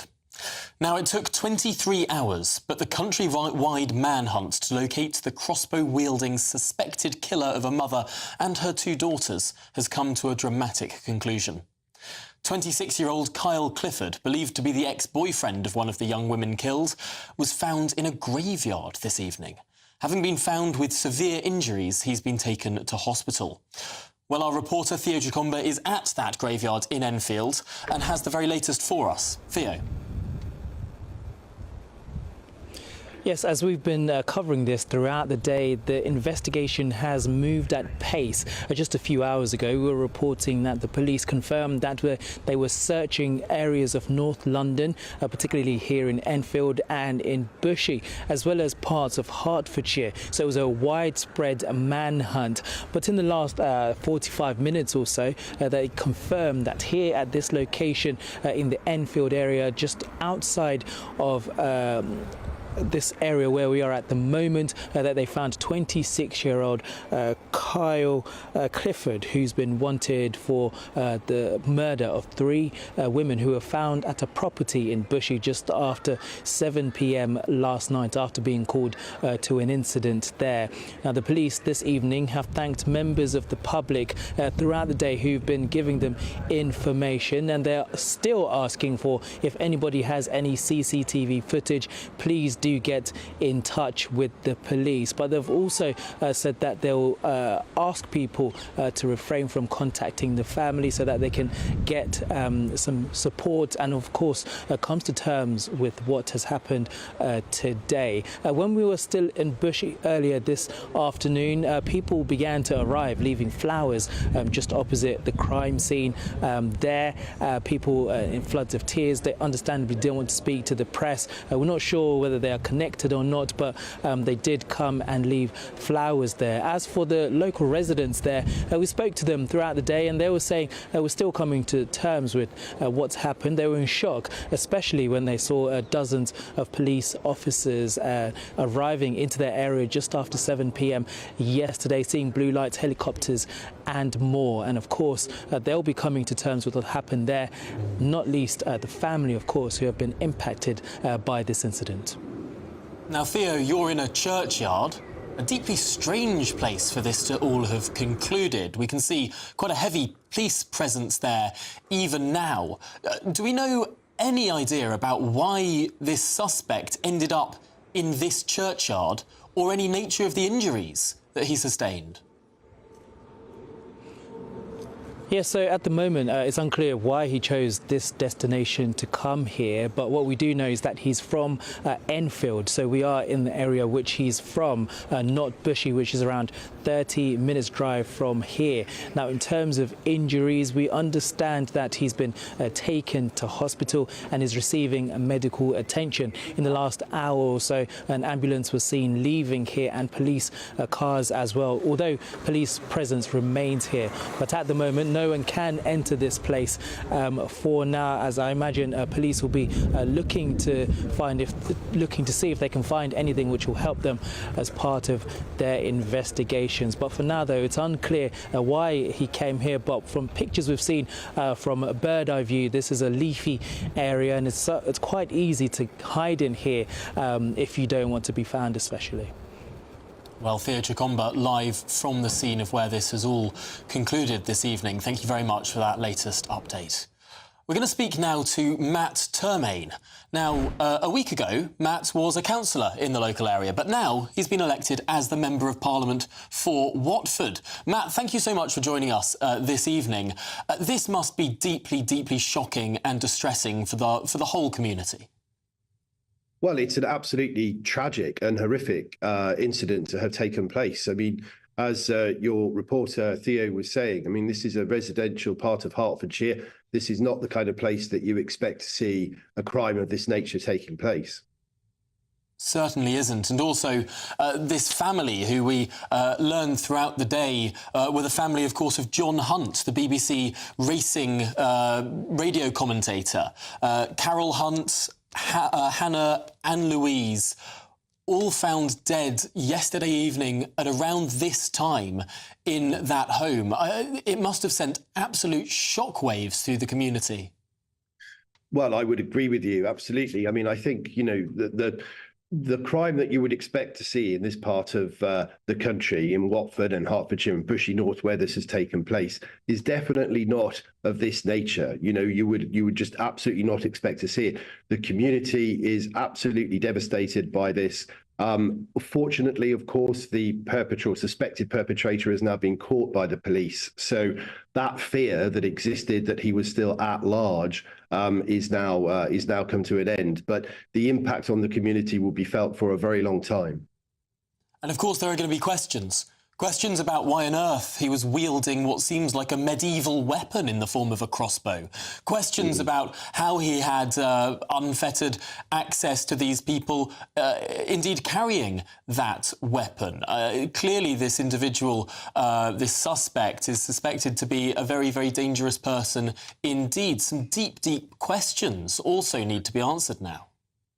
Yes, I think that we do need to understand a little more about the details around it. I mean, certainly today I've written to Yvette Cooper, the Home Secretary, to say, you know, do we need to look more urgently at what's going on with crossbows and the use in crimes like this? I mean, it is absolutely part of the agenda that has been put forward prior to the general election in terms of what we would do afterwards if we won it. And so, yeah, I mean, I'm hoping that that's going to be looked at very urgently. That's interesting. So you spoke with the Home Secretary a little bit earlier today. What else did she say? I've written to the Home Secretary. I've not spoken to the Home Secretary. Right. A lot of people will be worried about the general sense of crime, law and order in the United Kingdom as a result of incidents like this. What is your view of the touted idea that prisoners may well be now being let out of their cells after just 40% of the time served, as opposed to half the time served? It seems that there is a new prisons minister who perhaps has a slightly different attitude to the utility of prisons. Well, you'll forgive me if I'm not able to offer any more detail on that particular point, Tom. I mean, obviously, you know, I've only been sworn into Parliament today, so, you know, it's very early days. My day's been dominated by the news that's been coming around this particular case. And so, you know, obviously that's been the focus of my attention. And so that's what I'm here to do. I mean, I'm sure that everyone would want to do so, but obviously we need to also note that our thoughts and sympathy should be with those family members and friends of those family members of the victims. Absolutely. Well, Matt Termaine, thank you very much for joining us here on GB News this evening. Really appreciate your time and your thoughts as well. Thank you. Now, we're joined by the former head of the National Counter-Terrorism Security Office, Chris Phillips. Because, Chris, a lot of people will be deeply worried tonight that something like this can happen in the United Kingdom. Something like this can happen in a quiet, leafy corner of the United Kingdom. Well, it can happen anywhere. Let's be quite frank. It's down to the individual that goes off the rails to do something like this. You'll remember a few years ago a similar sort of incident happened in Plymouth. So these things do happen from time to time, and it's an absolute tragedy. And of course, now there'll be some historical look at this background of this chap to see whether or not he's been giving off signals that he's going to do something as crazy as this. Yes, and very often in cases like this, there is a sort of relationship between the police and a suspect or indeed a perpetrator. Very often they will find that there are links that go back some way. After all, this suspect was arrived at fairly quickly. The media was given this suspect's picture fairly quickly after the event, which might suggest the police had some sort of idea who this person was. Yeah, this level of violence tends to make you think that it's someone that's visited police stations before, but there are many thousands of those across the country. It's, you know, it would be surprising if this was his first offence. And of course, his brother at the moment is serving a life sentence as well for a heinous murder. So, you know, this it's a sad part of our society. Crossbows are another story, you know, and you brought up two really good points, one about crossbows, but one about prisons. And releasing prisoners early is just completely bonkers. You know, people, you know, from my world of terrorism, people that are still actively engaged in sort of terrorism and still thinking that way, actually being released back into the community is completely crazy. And just to release them with 40% of their time is madness. Yes, the new prisons minister was quoted as saying that he thinks only about a third of the people who are in prison should be in prison, which strikes me as slightly concerning. Now, that's not to impute anything about the case that we were discussing a moment ago, but in the more general sense, if we're going to see more prisoners released onto the streets, this could become a more dangerous country. Well, it's already become a dangerous country, Tom, because our criminal justice system is completely shot, right from policing, which has been devastated by the last government, the government before. We've got a court system which is completely unable to cope with the number of people that are waiting trial. And then the prison system, when they do get found guilty, is completely full as well. So, you know, money needs to be spent, unfortunately, or they find ways of punishing people for crimes that don't involve imprisonment. And that doesn't, you know, at the moment, I don't think anyone would be satisfied with the levels of community punishment that are going about. You know, you'd want to see them doing something that is actually a punishment rather than, you know, just going to distract them for a few days. Yes, in 2008, the Conservative Party promised to introduce not only maximum terms, but minimum terms in sentences. I'm not sure how widely that was actually ever implemented. Seriously, prison reform must be something that is looked at deeply closely now. But I want to return to the case, the specific case that we're dealing with this evening, because the use of a crossbow will strike people as bizarre, as deeply peculiar, this sort of medieval weapon being used in an act of slaughter. Well, it's probably a sign that it's more difficult to get hold of firearms in the UK. I mean, if you can call it a success, that's the only success you could call it, that it is difficult to get hold of guns. So people that want to go and commit heinous crimes like this, they have to find another way. And let's get ourselves too hung up with the crossbow thing. You know, I imagine other weapons will have been used, and I imagine they're going to be knives. And if you go to any kitchen drawer in the country, you'll find knives that can be used to kill people. So, you know, weapons are out there, and people that go and use them like this do exist. What we've got to do is find a way of stopping that from happening. And I think banning crossbows would be a good start. I think banning all firearms would be another good thing to do. You know, let's try and protect our people as much as we can. But we have to also bear in mind that there are a flood of weapons coming across the channel now that we are not necessarily stopping from coming in. And after all, I suppose, even a car could be a weapon. A kitchen knife could be a weapon. After all, we've got to start thinking about the people that are deeply deluded into doing these sorts of acts, perhaps more than the way in which they do them. But Chris Phillips, that's all we've got time for. Former head of the National Counter-Terrorism Security Office. Really appreciate your time this evening. We're joined now by Peter Kirkham, former Met Police Senior Investigating Officer. Because, Peter, there's going to be a heck of a lot of investigation that has gone in over the course of the last 24 hours, piecing together this story, because it was a remarkably quick and potentially successful manhunt.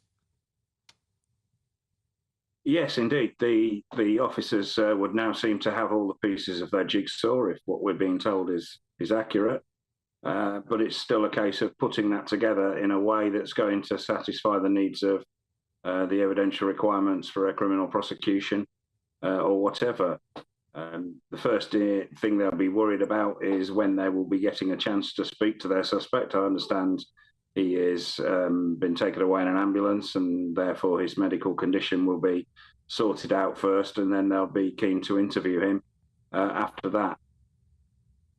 What sort of processes will have been going on? Clearly, different police departments will have been talking to one another, different constabularies will have been communicating, sharing evidence. But what will actually have been the process that has gone on for the last 24 hours? The main aim of the exercise over the last 24 hours will have been to lay their hands on him. It would seem that they've known his identity really right from the start, which is quite often the case where you have got a link, when you have got a link between suspect and victim or victims, which would appear to be the case here. That means they're then urgently following whatever lines of inquiry they have, which will include visiting addresses and searching addresses and such like initially. I mean, it would seem from the sequence of events today that they may have gone to an address that he's known to be linked with in the Enfield area, not found him there, but perhaps disturbed him in or around that address, and then got on his trail into the cemetery where they found him later on. Yes, deeply spooky, for want of a better word, that this is where it all came to a head, all came to a conclusion. Have you ever seen anything like this in your experience? Things, not necessarily with a cemetery, but I've seen these sorts of things before, where fairly rapidly the police have been on the tail of somebody, and they have run out of options, really. It's actually not unusual in those circumstances for them to do themselves some harm, or to either on purpose or in an attempt to get away, because they've just run out of options. It's quite often the case with these sorts of things that a situation has reached a head. Things have happened and they've not really thought through what comes next. It might be quite easy to leave the country if you've got a few weeks to plan it and make arrangements and all the rest of it. It's not so easy when you've not even thought about it until 10 minutes before you need to do it. Well, it seems like, thank goodness, it's come to a head fairly quickly. But my goodness, what a horrific story. And Peter Kirkham, really appreciate your time this evening and getting a better understanding of what's gone on there. Former Met Police Senior Investigating Officer Peter Kirkham there. Appreciate your time. Now, coming up, we're going to be stateside, yes, across in Washington, D.C, as the Prime Minister, Keir Starmer, yeah, get used to saying that, he's arrived in Washington at the NATO Leaders Summit. We're asking, are all of his cast iron defence spending commitments actually as cast iron as they seem? If you want your news to be straight talking... This is a nightmare for the Conservatives again. Down to earth. It's not just Nottingham where this is happening, is it? And most importantly, honest. Hard-working, middle-class taxpayers, they'll get their book thrown at them. Then catch me, Martin Daubney, Monday to Friday, 3 till 6 p.m. on GB News, Britain's news channel. I'm Patrick Christie's. Every weeknight from 9, I bring you 2 hours of unmissable, explosive debate and headline-grabbing interviews. What impact has that had? We got death threats and the bomb threats on. As time passes, she could have said, "Storm, you made my argument for me." My guests and I tackle the issues that really matter, with a sharp take on every story. Went everywhere. Something practical could be done. Or I can become something different. Patrick Christie's tonight from 9 p.m. only on GB News, Britain's news channel. Hi there, I'm Michelle Dewberry and I'm going to take a second to tell you all about my show, Jubes & Co. We start off with the issues of the day. We then bring in both sides of the arguments. We get rid of the disrespect. And then you throw me into the mix. And trust me, I'll tell it exactly how it is. And then, of course, the magic ingredient, you at home. We mix it all together and what have we got, in my opinion, the best debate show in town. Monday to Friday, 6 till 7 on GB News, Britain's news channel. I'm Nana Akweer. This is GB News, Britain's news channel. We're proud to be GB News, the People's Channel, and as you know, we always love to hear your views. Now, there's a new way of getting in touch with us at gbnews.com/yoursay. By commenting, you can be part of a live conversation and join our GB News community. You can even talk to me, Bev Turner, or any of the members of the GB News family. Good afternoon, Britain. Your lunchtime update on the stories that matter across the UK. From breaking news and insightful analysis, inspiring stories and lively debates. You're comparing yourself to a former Prime Minister. Which is it? Stay informed, stay updated, stay entertained. I just don't know how anyone would not want to be there. Every weekday from midday. We are Good Afternoon Britain, only on GB News, Britain's news channel.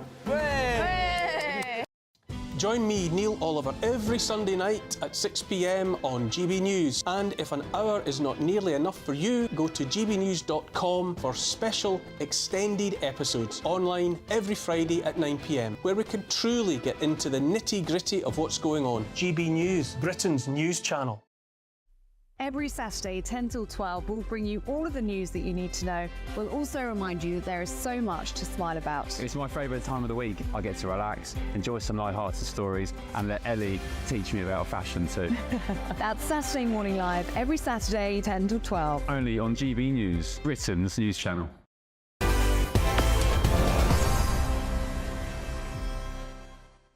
Welcome back to GBN Tonight at 24 minutes past 7 with me, Tom Harwood. Just 5 days into the job, Sir Keir Starmer has touched down in Washington for the NATO Leaders Summit in his first major international event since taking office last week. Already, however, the Prime Minister is facing a backlash. He's insisting the UK has a cast iron commitment to spending 2.5% of GDP on defence, but refusing to lay out a timetable for when the government will actually cough up the cash. He won't even say that it'll happen this Parliament. Well, according to the Prime Minister, a strategic review needs to come before all of that. Well, joining me now with the very latest, live from Washington, D.C, is our very own political editor, Christopher Hope. And Christopher, you've been following the Prime Minister today. You've been at the White House today. What on earth is going on? Because it seems like there's a very confusing pledge from Keir Starmer here. Hi Tom, yeah, welcome to Washington DC, where it is about 30 degrees here and it's hot, a lot hotter I think than back in the UK. That's right, so Keir Starmer has come here. This time last week he was staying in a B&B somewhere in the Midlands I think tonight, and instead he finds himself being hosted by Joe and Jill Biden for a glitzy White House dinner tonight here in Washington. That's right, so far Sir Keir Starmer has met with Joe Biden. They met on their first handshake was in full view of the cameras at the NATO summit just now. Earlier we saw him meet with Olaf Scholz, who's the German Chancellor. The pair are quite good friends. He met, quite interestingly, with Nick Thomas-Symonds, who is the Minister for European Relations, and that's quite interesting because, of course, next week there's a big summit at Blenheim Palace in the UK, when 44 European leaders will be meeting there, hosted by Sir Keir Starmer, and they'll be discussing how the UK will look in a post-Brexit world as Sir Keir Starmer tries to reset that Brexit relationship. But the idea of the personal meetings, we've seen, of course, also Emmanuel Macron give a kind of bro handshake to Sir Keir Starmer. Sir Keir Starmer gave Joe Biden an Arsenal shirt with the number 46 on the back to represent the 46th President of the United States. So lots of friendship here, and of course Sir Keir Starmer is the bright shiny thing amongst world leaders right now. He's a leader who was elected last week on this landslide majority, so he's the one everyone wants to speak to. We're hoping to be later on tonight with the Prime Minister, maybe even in the Oval Office as he meets with Joe Biden for a fireside chat, and we'll bring more of that to you first thing in the morning. But it hasn't all gone away for the worries here about law and order, about justice, about the overcrowded prisons haven't gone away from Sir Keir Starmer. But this kind of thing on the world stage, glad handing with world leaders, is exactly why so many people want to be Prime Minister, to show they can back for Britain internationally. Goodness me, it'll be fascinating to see what happens inside the Oval Office with the two of them a little bit later on. Of course, an Oval Office that no longer has a bust of Winston Churchill in it.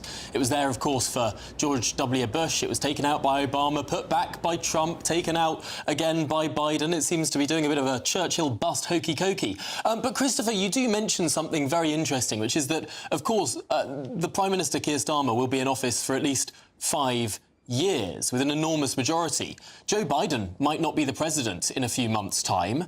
Emmanuel Macron is term limited to 2027. Olaf Scholz is 20 points behind in the polls in Germany. Justin Trudeau is 20 points behind in the polls in Canada. One recent poll had him coming in third place from first place. Clearly, in terms of the person with the most staying power at this international conference, it could well be the British Prime Minister.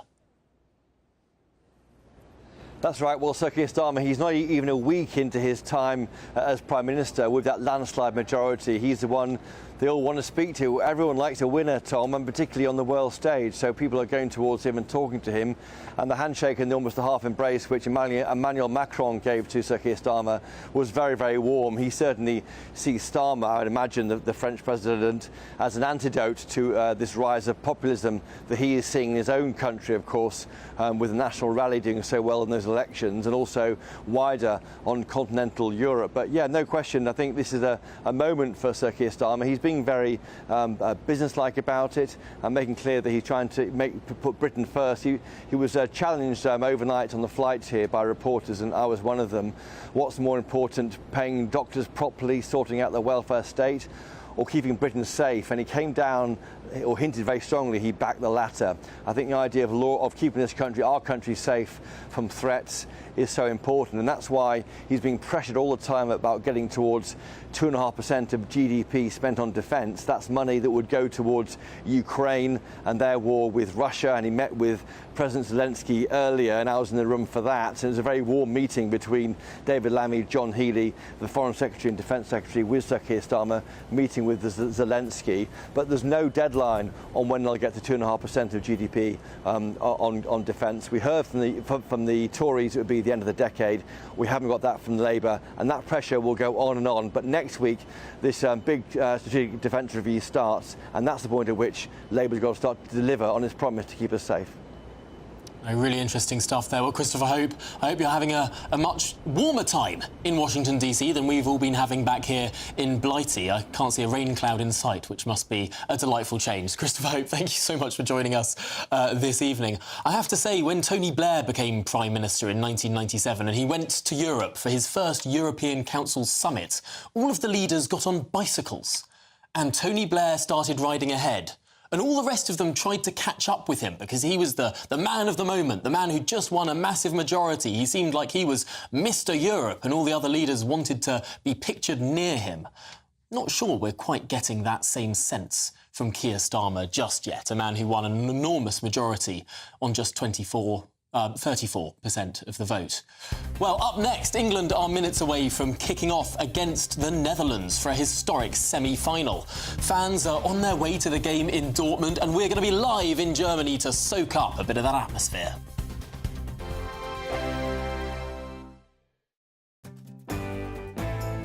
I'm Andrew Pearce. This is GB News, the People's Channel, Britain's news channel.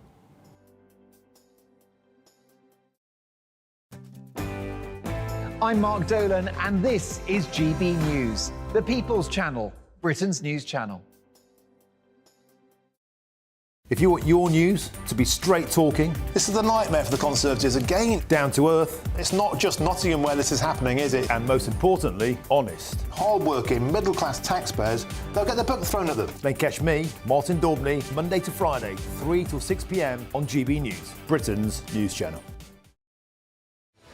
I'm Patrick Christie's. Every weeknight from 9, I bring you 2 hours of unmissable, explosive debate and headline-grabbing interviews. What impact has that had? We got death threats and the bomb threats on. As time passes, she could have said stump. You made my argument for me. My guests and I tackle the issues that really matter with a sharp take on every story. Went everywhere. Something practical could be done. Or I can become something different. Patrick Christie's tonight from 9 p.m. only on GB News, Britain's news channel.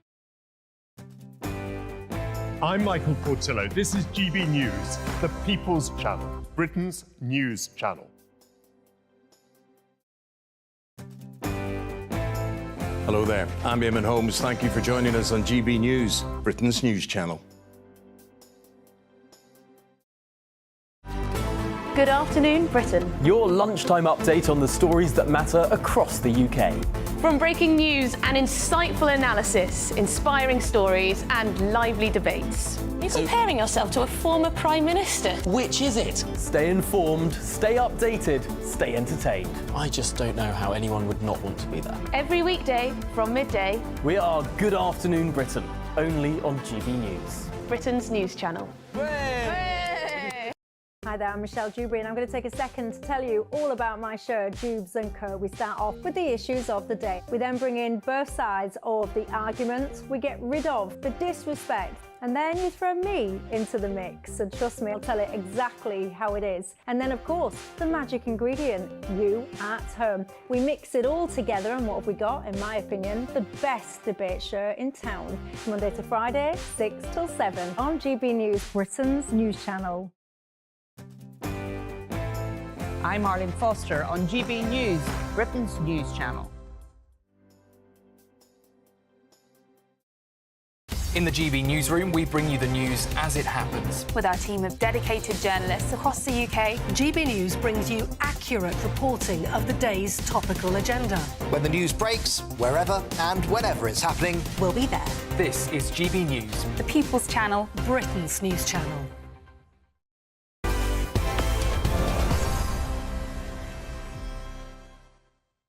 Welcome back to GBN Tonight at 34 minutes past 7 with me, Tom Harwood.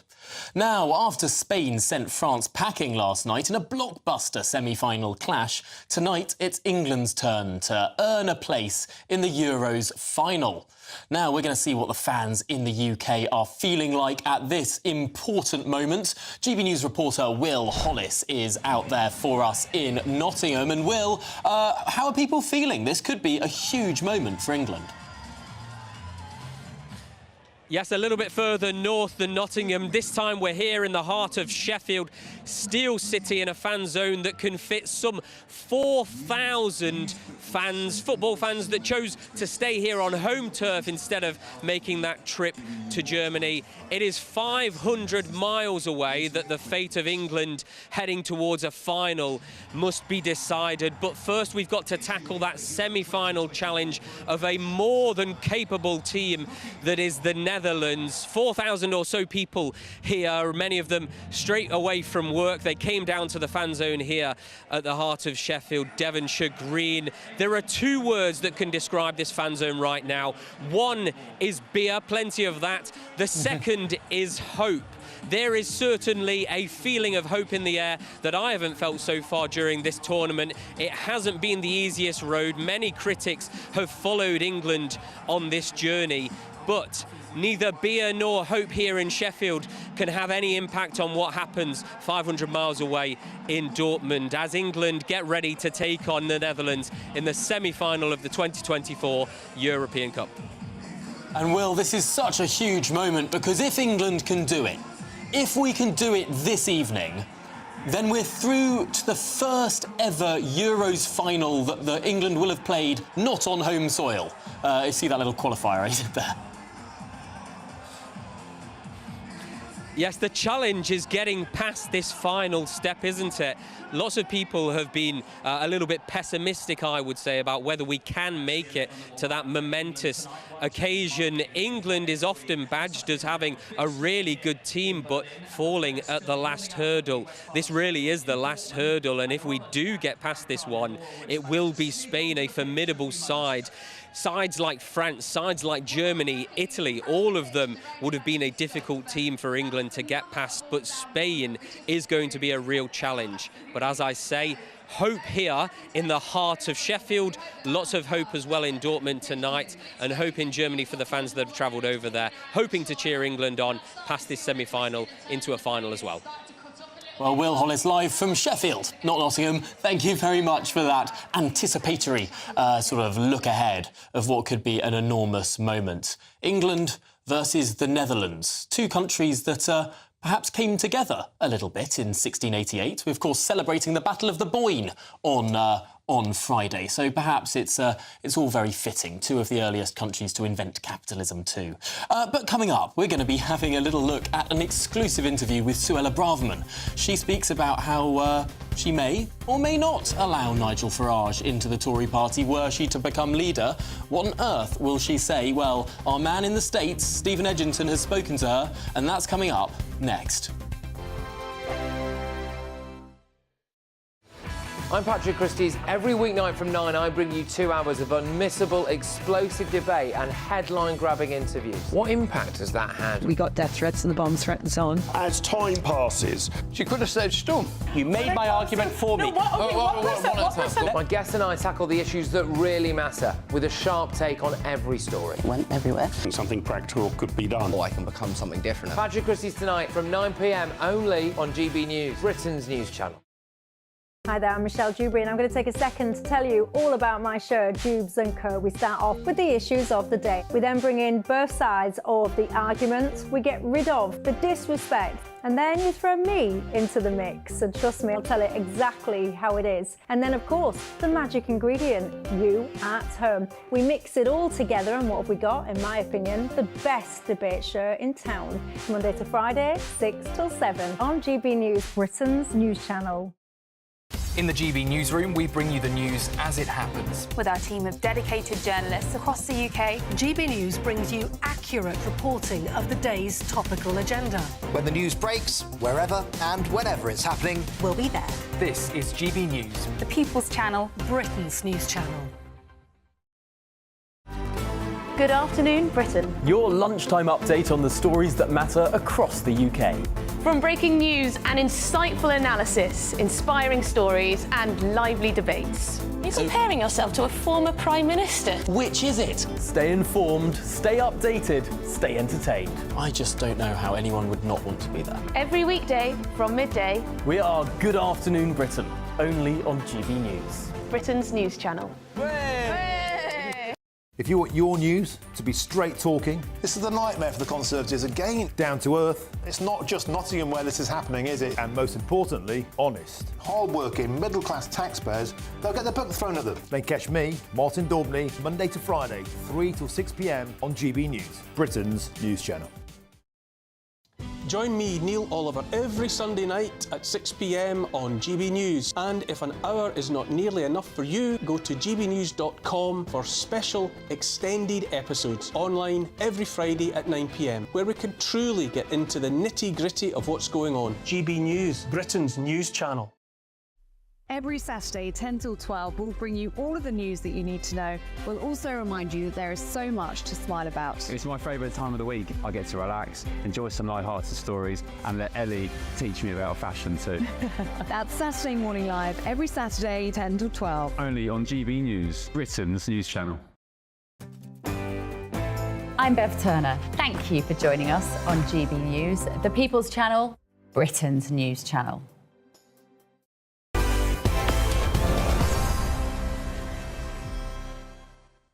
Welcome back. It's 7:41. My name's Tom Harwood, and this is GBN Tonight. Now, as the contest for Conservative Party leader hots up, Suella Braverman has sat down with our US correspondent Stephen Edgington. He asked about Nigel Farage joining the Conservative Party, and she laid into Rishi Sunak over the issue of immigration. Let's listen to this pretty explosive interview. If you were leader of the Tory party, would you let Nigel Farage become a member? Listen, my analysis of British politics is that there's only room for one centre-right party. There's only room for one Conservative party on the right of British politics. And at the moment, we have two. And that's why reform poses an existential threat to us right now. And as long as reform continues to exist in the way it is, as long as it keeps taking away millions of voters who used to be part of our voting base, there is no chance that we are going to win elections. So there's very little I disagree with when it comes to Nigel Farage. And, you know, I met thousands of people throughout this campaign, and many people said to me, I'm a lifelong Tory voter, but I'm going to vote reform. They are feeling betrayed, they feel let down, they feel politically homeless because of our failures. So listen, we have to address the issue of reform. I'm not really interested in the form of what that takes, but we need to find an accommodation with reform, with Nigel Farage, so that we can take the fight to Labour and win the next election. But it's an important question. Would you let him into the party? Listen, I would welcome anybody into the party who wants us to win, who supports the Conservatives, who will support Conservative candidates and councillors and support our effort to win elections. Listen, we can't turn away supporters right now. We need allies and we need friends, and boy, do we need them. When you were Home Secretary, you presided over record levels. Almost 750,000 people net came to Britain during your period as Home Secretary. Would you like to apologise for the British people for this betrayal? Well, I've already apologised. First thing I said when I was re-elected on Thursday night was I'm sorry, because my party has let you down. I meant that to the British people. So I think that, you know, when I went into the Home Office in 2022, I was agitated, I was alarmed, and I was very concerned about the record number of visas which had just been issued. In July 2022, we'd hit the 1 million mark of work and study visas. That's not what I voted for when I voted to leave the European Union. It's not what the British people voted for in 2019 when they chose us in that landslide election. And things were going in the wrong direction. I went in, I got an assurance from Rishi Sunak that he would work with me to lower legal migration and cut the number of visas by raising the salary threshold, imposing a cap on the number of visas, restricting the number of students, a whole host of things. I went in with a full and comprehensive programme. Unfortunately, I was blocked. Now, for your viewers and for those of people who've not been in government, Let me explain the reality of being in government. You could be the best minister. You could be the most charismatic, cleverest person in the room with the best idea. Goodness, I just wanted to deliver a manifesto commitment to lower overall migration. But if the Prime Minister doesn't agree with you, if no one around the cabinet table agrees with you, you're not getting anywhere. And that is the reality that I came up against. Now, you know, could I have tried hard? I struggled. I struggled privately for 12 months, biting my lip, supporting the Prime Minister, trying to persuade from the inside. He didn't agree with me. The white British population has declined from 87% in 2001 to 74% in 2021. This is a huge demographic change, the largest in British history in the last 1,000 years. Is this in any way a concern to you? Well, I'm very concerned about the exponential rise in immigration. And I'm not talking here about the boats. The boats is a big problem, but the numbers are relatively small compared to legal migration. And as I said, when I went into the Home Office, I was really the only one around the cabinet table who was, you know, moving, mobilised and motivated on this subject, having seen the previous data of the number of visas. I made the case. I made the case to the Prime Minister. I made the case to the Chancellor. I made the case to the Education Department. I made the case to the Health Department. I made the case to the Business Department, to the Agricultural Department. You know, all these departments where, you know, migrant labour is a factor, and, you know, there was no support. There is a consensus. There's an orthodox view, informed mainly by the Treasury, that more people, regardless of where they come from, regardless of what their skills are, regardless of what they're earning, is necessarily a good thing for the economy in terms of growth. I fundamentally refute that, because there's a massive oversight there in terms of growth per capita, which has been declining as the population increases, the costs and the pressure on housing supply, on public services, and also on national identity and cultural cohesion. And so I'm very concerned for a whole number of reasons about the unsustainable pace and scale of legal migration. People who come here need to contribute to our culture and to our way of life, and that's what concerns me. Do you think that anti-white discrimination is systemic in Britain? We've got to stop telling the British people that they are racist. We've got to stop trying to guilt white people and branding. We've got to stop branding all English people as racist. This concept of white privilege is a nonsense to me. Say that to the white working class boys in Britain who are the most underachieving when it comes to literacy and numeracy and school outcomes.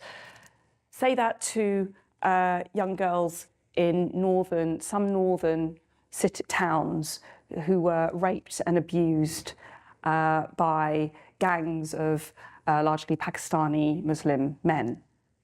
So I think we need to stop, gaslighting the British people. We need to be honest. Well, there you go, and you can catch that full interview on the GB News America channel online. Now, delighted to be joined by our GB News US correspondent, Steve Edgington, who, of course, conducted that interview. And, Steve, firstly, I want to ask you, what was the former Home Secretary doing the other side of the pond? Surely, if she wants to be winning a leadership election, she's got to be hobnobbing with the few Conservative MPs who remain. She is here in Washington, D.C. at the National Conservatism Conference. I think this is her second National Conservatism Conference that she's spoken at. And she is making her pitch to American and international conservatives from all around the world. I actually think it's quite smart that she's come here. She's really raising her profile in the States, and she's connecting with a lot of interesting and powerful conservative allies and voices. And there are some Brits here as well, including me, who's covering the conference. So I'm very happy that she's here.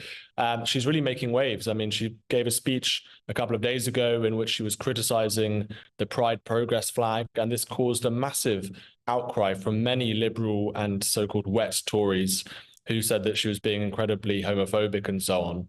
So she really is sort of launching, I think, her leadership bid softly. She's not being very subtle about it in some ways, but she's in Washington to talk about conservatism and to talk about why the Tories failed. Some people might say she launched her leadership campaign before the election was even over with that letter to the Telegraph. But Steve, did you get a sense that there is actually a sort of campaigning machine behind Suella Braverman, or is she sort of acting out alone? I think it's difficult to gauge whether Suella has a team behind her or not. I know that she certainly is ambitious in this area. In my interview, I mean, she says that, she hasn't launched her leadership bid. I think we can all read between the lines. And I know that, in order for her to get on that ballot, that crucial ballot that Tory members will vote on, she needs to court those Conservative MPs. And she does seem to be struggling with that. Sir John Hayes, one of her closest allies, seems to have backed her rival, Robert Jenrick. And I did ask her about that. And she said, she's happy for him to back whoever he wants to back, and that hasn't been made public yet. So I think that she really needs to focus on those Tory MPs. Having said all that, I think she was incredibly impressive in this interview. I tried to ask her tough questions. I tried to hold her to account, and I think she held her own. I think she had some very interesting, persuasive arguments as to why the Conservative Party failed on so many aspects and why she failed personally, particularly when it comes to immigration numbers. The Conservatives made those pledges to reduce immigration and the opposite happened. And I think many people recognise or certainly argue that that was one of the major reasons why the Tories lost so much support to reform. And it seems bizarre to me that she's the only major Conservative MP who's talking about this, who's being honest about this, who's making these arguments. And as she's making these arguments, you've got these snide remarks from other Tory MPs like Kemi Badenoch, who's saying she's having a public breakdown. It just seems bizarre. I wanted to ask you about that, actually, Steve. We don't have much time, but did you get a sense that Suella Braverman is a woman having a public mental breakdown? I got the sense that Suella Braverman is willing to tell the truth and be honest about why the Tories lost. This was not a public breakdown. This was simply telling home truths. And I think some Conservative MPs don't want to accept that. OK, well, Stephen Edgington, our US correspondent, thank you very much for joining us live from Washington, D.C. Really appreciate your time. Listening to all of that was Jacob Rees-Mogg joining me in the studio. Jacob, what was your sense of that interview with the former Home Secretary? Well, I think Suella is saying some very important things. As Steve was saying, she is telling some home truths. We lost the election because we had abandoned our core vote who expected us to deal with migration, and we hadn't. Does that account for the millions of Conservative voters who went to the Labour Party, who went to the Lib Dems? But the millions didn't go to the Labour Party. If you look at the vote, it goes down from about 13 million to just under 7 million. Of that, 4 million goes to Reform. That only leaves 3 million. But you have the turnout falling. Well, Reform could have picked up some former Labour voters. It's very unlikely, And actually. the sophologists have suggested that maybe a quarter of the 2019 Conservative vote went to the Labour Party. Well, you've got the numbers staying at home, and the turnout falls to the lowest level since 2001. I think the overwhelming majority of Tory voters from 2019 who didn't vote Tory this time either stayed at home or voted for Reform rather than going off to Labour or the Lib Dems. But just quickly, is this all academic? After all, as Stephen said, Sir John Hayes, perhaps the closest ally of Suella Braverman in Parliament, is backing someone else. Will she have any backers? Forget about leadership for the time being. Leadership doesn't really matter yet. What matters is that we work out what went wrong, work out how to be Conservative, and work out how to reunite the right of British politics. Because as long as the right is divided under a first-past-the-post system, we will lose, and we will lose heavily. Goodness me. Well, what's coming up on your programme over the next 60 minutes? Very similar things, actually. I'm going to be talking about the divisions within the Conservative Party as the leadership race begins to take form. And who leaked Kemi Badenoch's comments from the shadow cabinet? Because that is really bad form. I think all the ministers have to take some responsibility. All Conservatives take some responsibility for the defeat. It's not just Rishi's fault.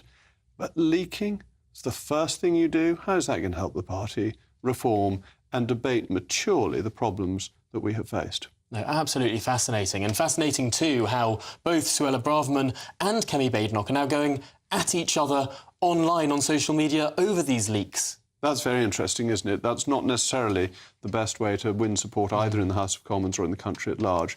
Before we go, can I thank you for standing in for me during the election campaign? Far too many people said you were better than I was, which is very dispiriting. No, it was just the content was ever more fascinating. Well, it's Jacob next after your weather. Looks like things are heating up. Boxed boilers, sponsors of weather on GB News. Good evening, welcome to your latest GB News and weather update brought to you from the Met Office. Rain will ease slowly but surely through tonight.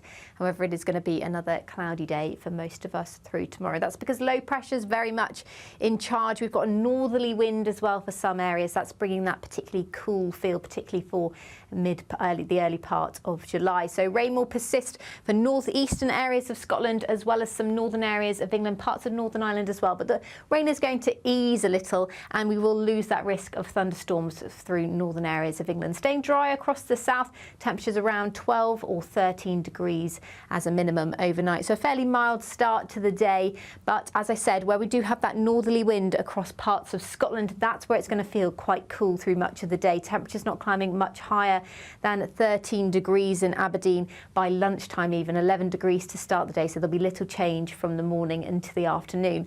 A brighter day though for Northern Ireland, western areas of Scotland. Cloud though thickening across parts of North Wales into the Midlands and across many southern areas. The cloud will start to build into the afternoon, but it should stay dry through much of the day across many southern areas. So here, that's where we'll see the warmest, the highest temperatures, the warm sunshine still pushing through across parts of the south into Wimbledon as well. It should be another dry day on Thursday, and there will be more in the way of sunshine for Northern Ireland, Western Scotland as well. Despite that northerly wind, temperatures still climbing to the mid-teens, possibly the higher teens for some parts of the central belt by Thursday afternoon.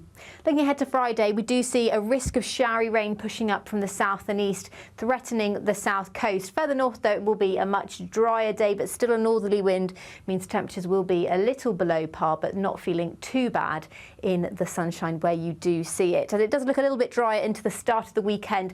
A risk of showers, though, developing later on in the weekend, but temperatures climbing to around 23 by sunset. A brighter outlook with Box Solar, sponsors of weather on GB News.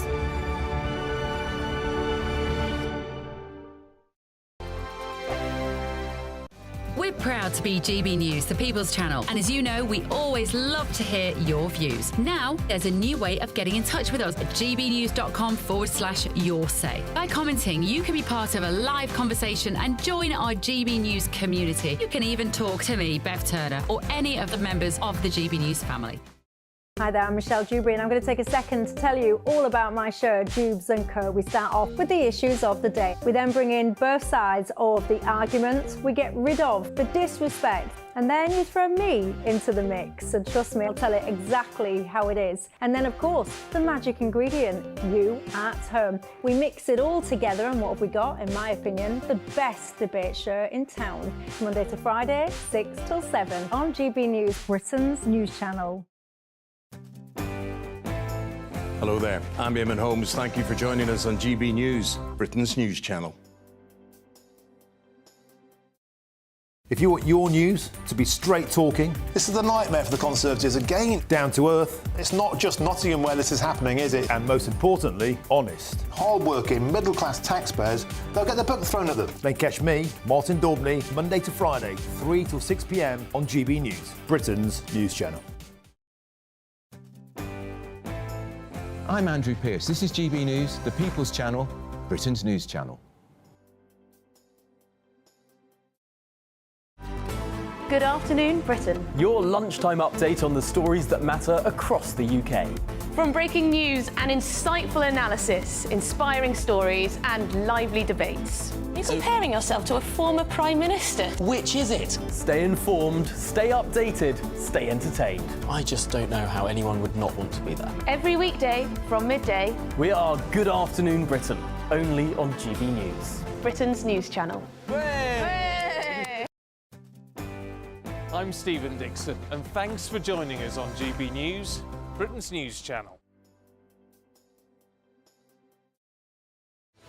I'm Patrick Christie's. Every weeknight from 9, I bring you 2 hours of unmissable, explosive debate and headline-grabbing interviews. What impact has that had? We got death threats and the bomb threats on. As time passes, she could have said stump. You made my argument for me. My guests and I tackle the issues that really matter, with a sharp take on every story. It went everywhere. Something practical could be done. Or I can become something different. Patrick Christie's tonight from 9 p.m. only on GB News, Britain's news channel.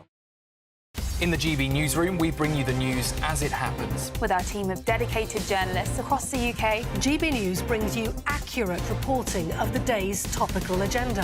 When the news breaks, wherever and whenever it's happening, We'll be there. This is GB News. the People's Channel. Britain's news channel.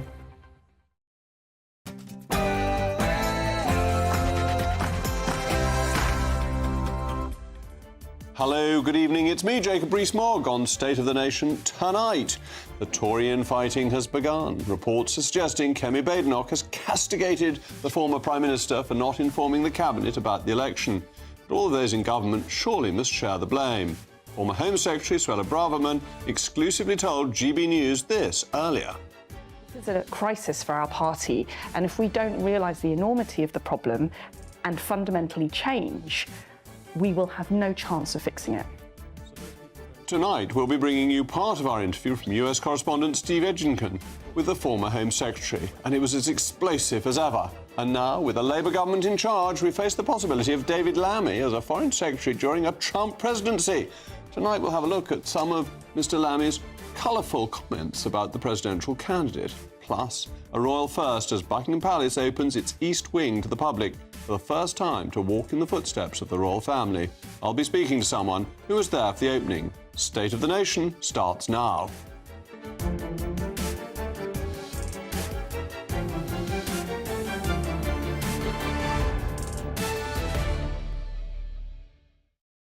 I'll be joined by my panel, historian and broadcaster Tessa Dunlop and the author and journalist Emma Wolfe. As ever, let me know your views, mailmog@gbnews.com. But now it's your favourite part of the evening, the News Bulletin with Polly Middlehurst.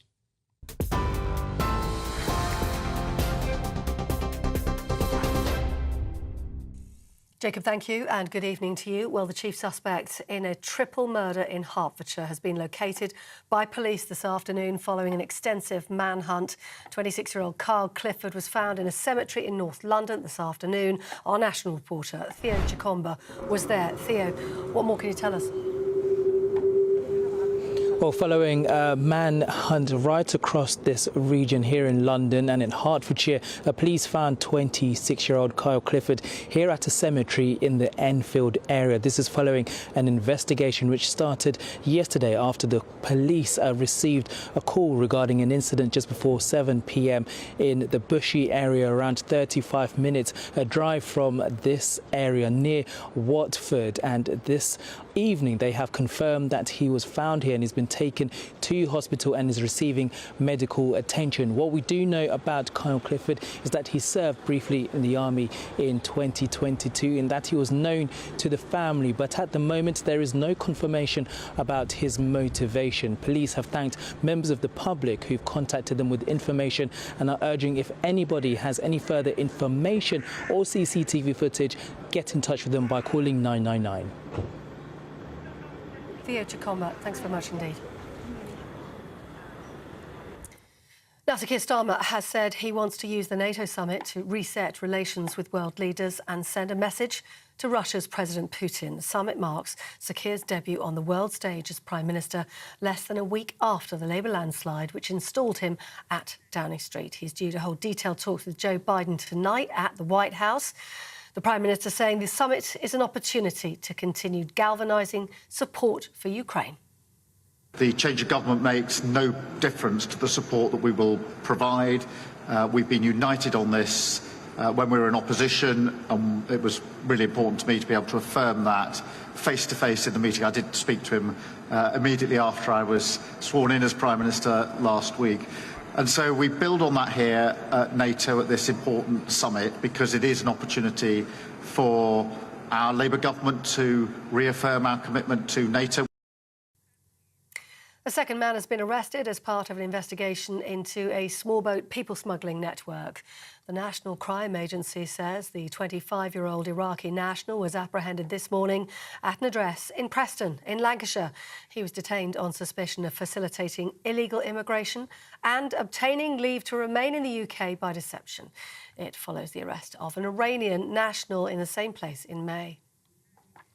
And as if you didn't know, England have just kicked off against the Netherlands as they push for a place in the Euros final on Sunday. Thousands of England fans have been swarming all over Dortmund for tonight's semi-final. It's thought, though, there could be about 4 times more Dutch supporters out tonight. If you're watching on television, there is a huge turnout so far at fan zones right across the country. These pictures coming to us from South London as we all root for the Three Lions, including me here in the studio and everyone at GB News. England manager Gareth Southgate has admitted expectation and noise had hindered England's in the early stages of the tournament, but hopes his side can make history tonight. The winner of tonight's match, of course, facing the Spanish in the final on Sunday. Those are the latest GB News headlines for now. I'm Polly Middlehurst, back in an hour. See you then. For the very latest GB News direct to your smartphone, sign up to News Alerts by scanning the QR code or go to gbnews.com/alerts.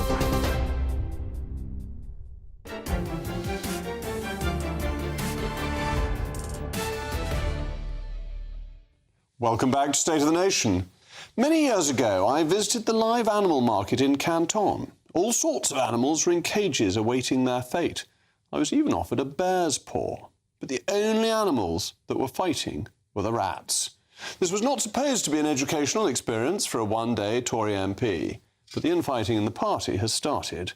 Reports have suggested Tory leader hopeful Kemi Badenoch castigated Rishi Sunak for not informing the Cabinet about the election announcement, with the leak suggesting she said it bordered on being unconstitutional. Meanwhile, former Home Secretary Suella Braverman has lambasted the party for ousting Boris Johnson and stopping members from choosing the Prime Minister after Liz Truss's resignation. Here's what she told GB News' US correspondent Steve Edgington earlier. Crisis for our party, and if we don't realise the enormity of the problem and fundamentally change, we will have no chance of fixing it. The party, now for the first time in 40 years, is in opposition, and we need to get used to it through a period of reflection and humility. But it is essential that the spirit of collective responsibility continues. For all of Rishi Sunak's mistakes, everyone who was in government shares the responsibility for what happened, of the mistakes that were made, the uninspiring message that we sold to the country. And this responsibility extends to all Tories, current members and former ones like me.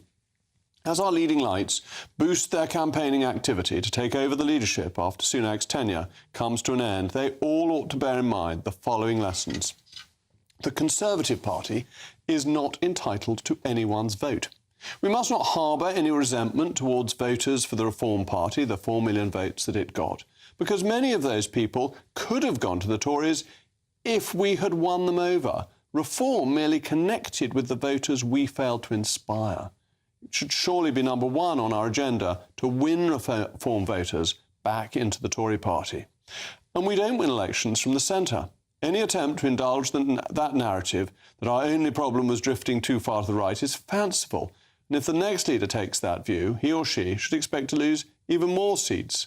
We also have to govern competently. After 14 years in power, with record funding for all sorts of public services, it was clear that taxpayers' money was not always being spent well, sometimes even being wasted.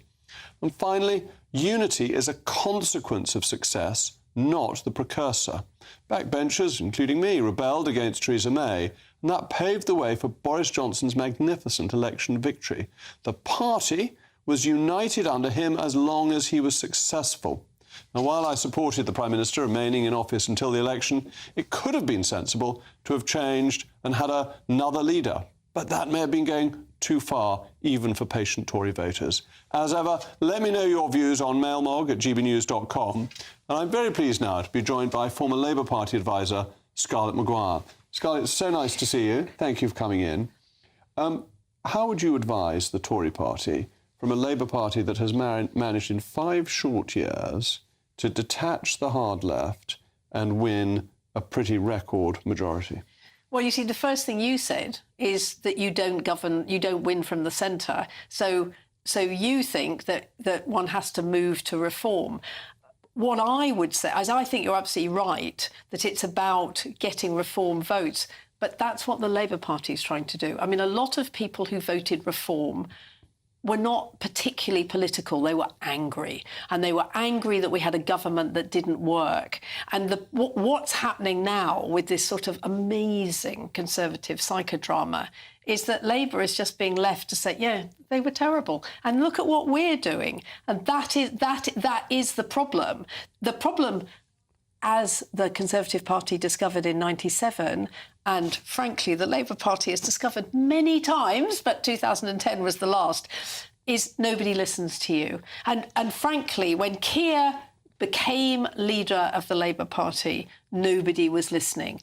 We were in the glory days of Boris Johnson. So actually, my thing is to stop doing interviews castigating the government, as you say, to take responsibility and to work out how to move on.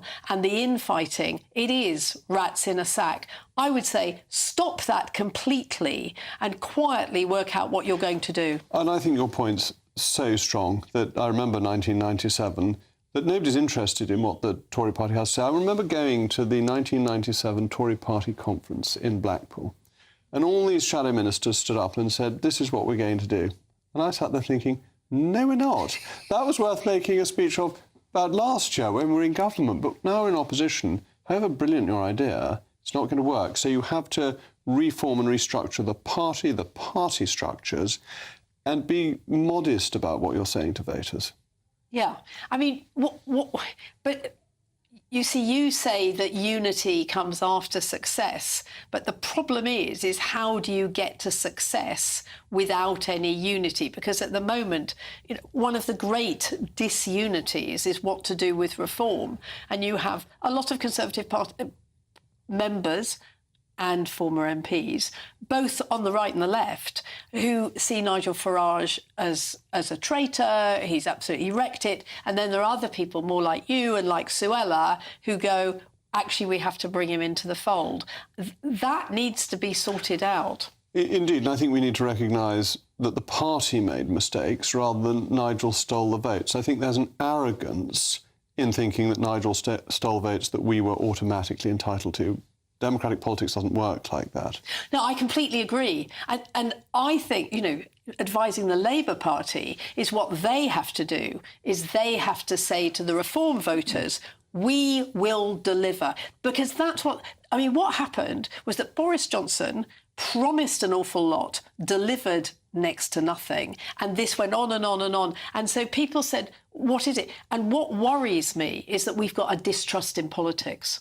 We always have, I think. I think it's one of those things, everyone says this is the worst generation of politicians in history, but every generation has said that, haven't they? Well, in '97, more people claimed they voted for Tony Blair than actually did. Yes. There was this absolute belief, and it did take 5 years for people to start saying, but where's this and where's this and where's that? But that, I think, is really interesting because, to your point, that what opposition say doesn't matter, actually, it's governments that lose elections.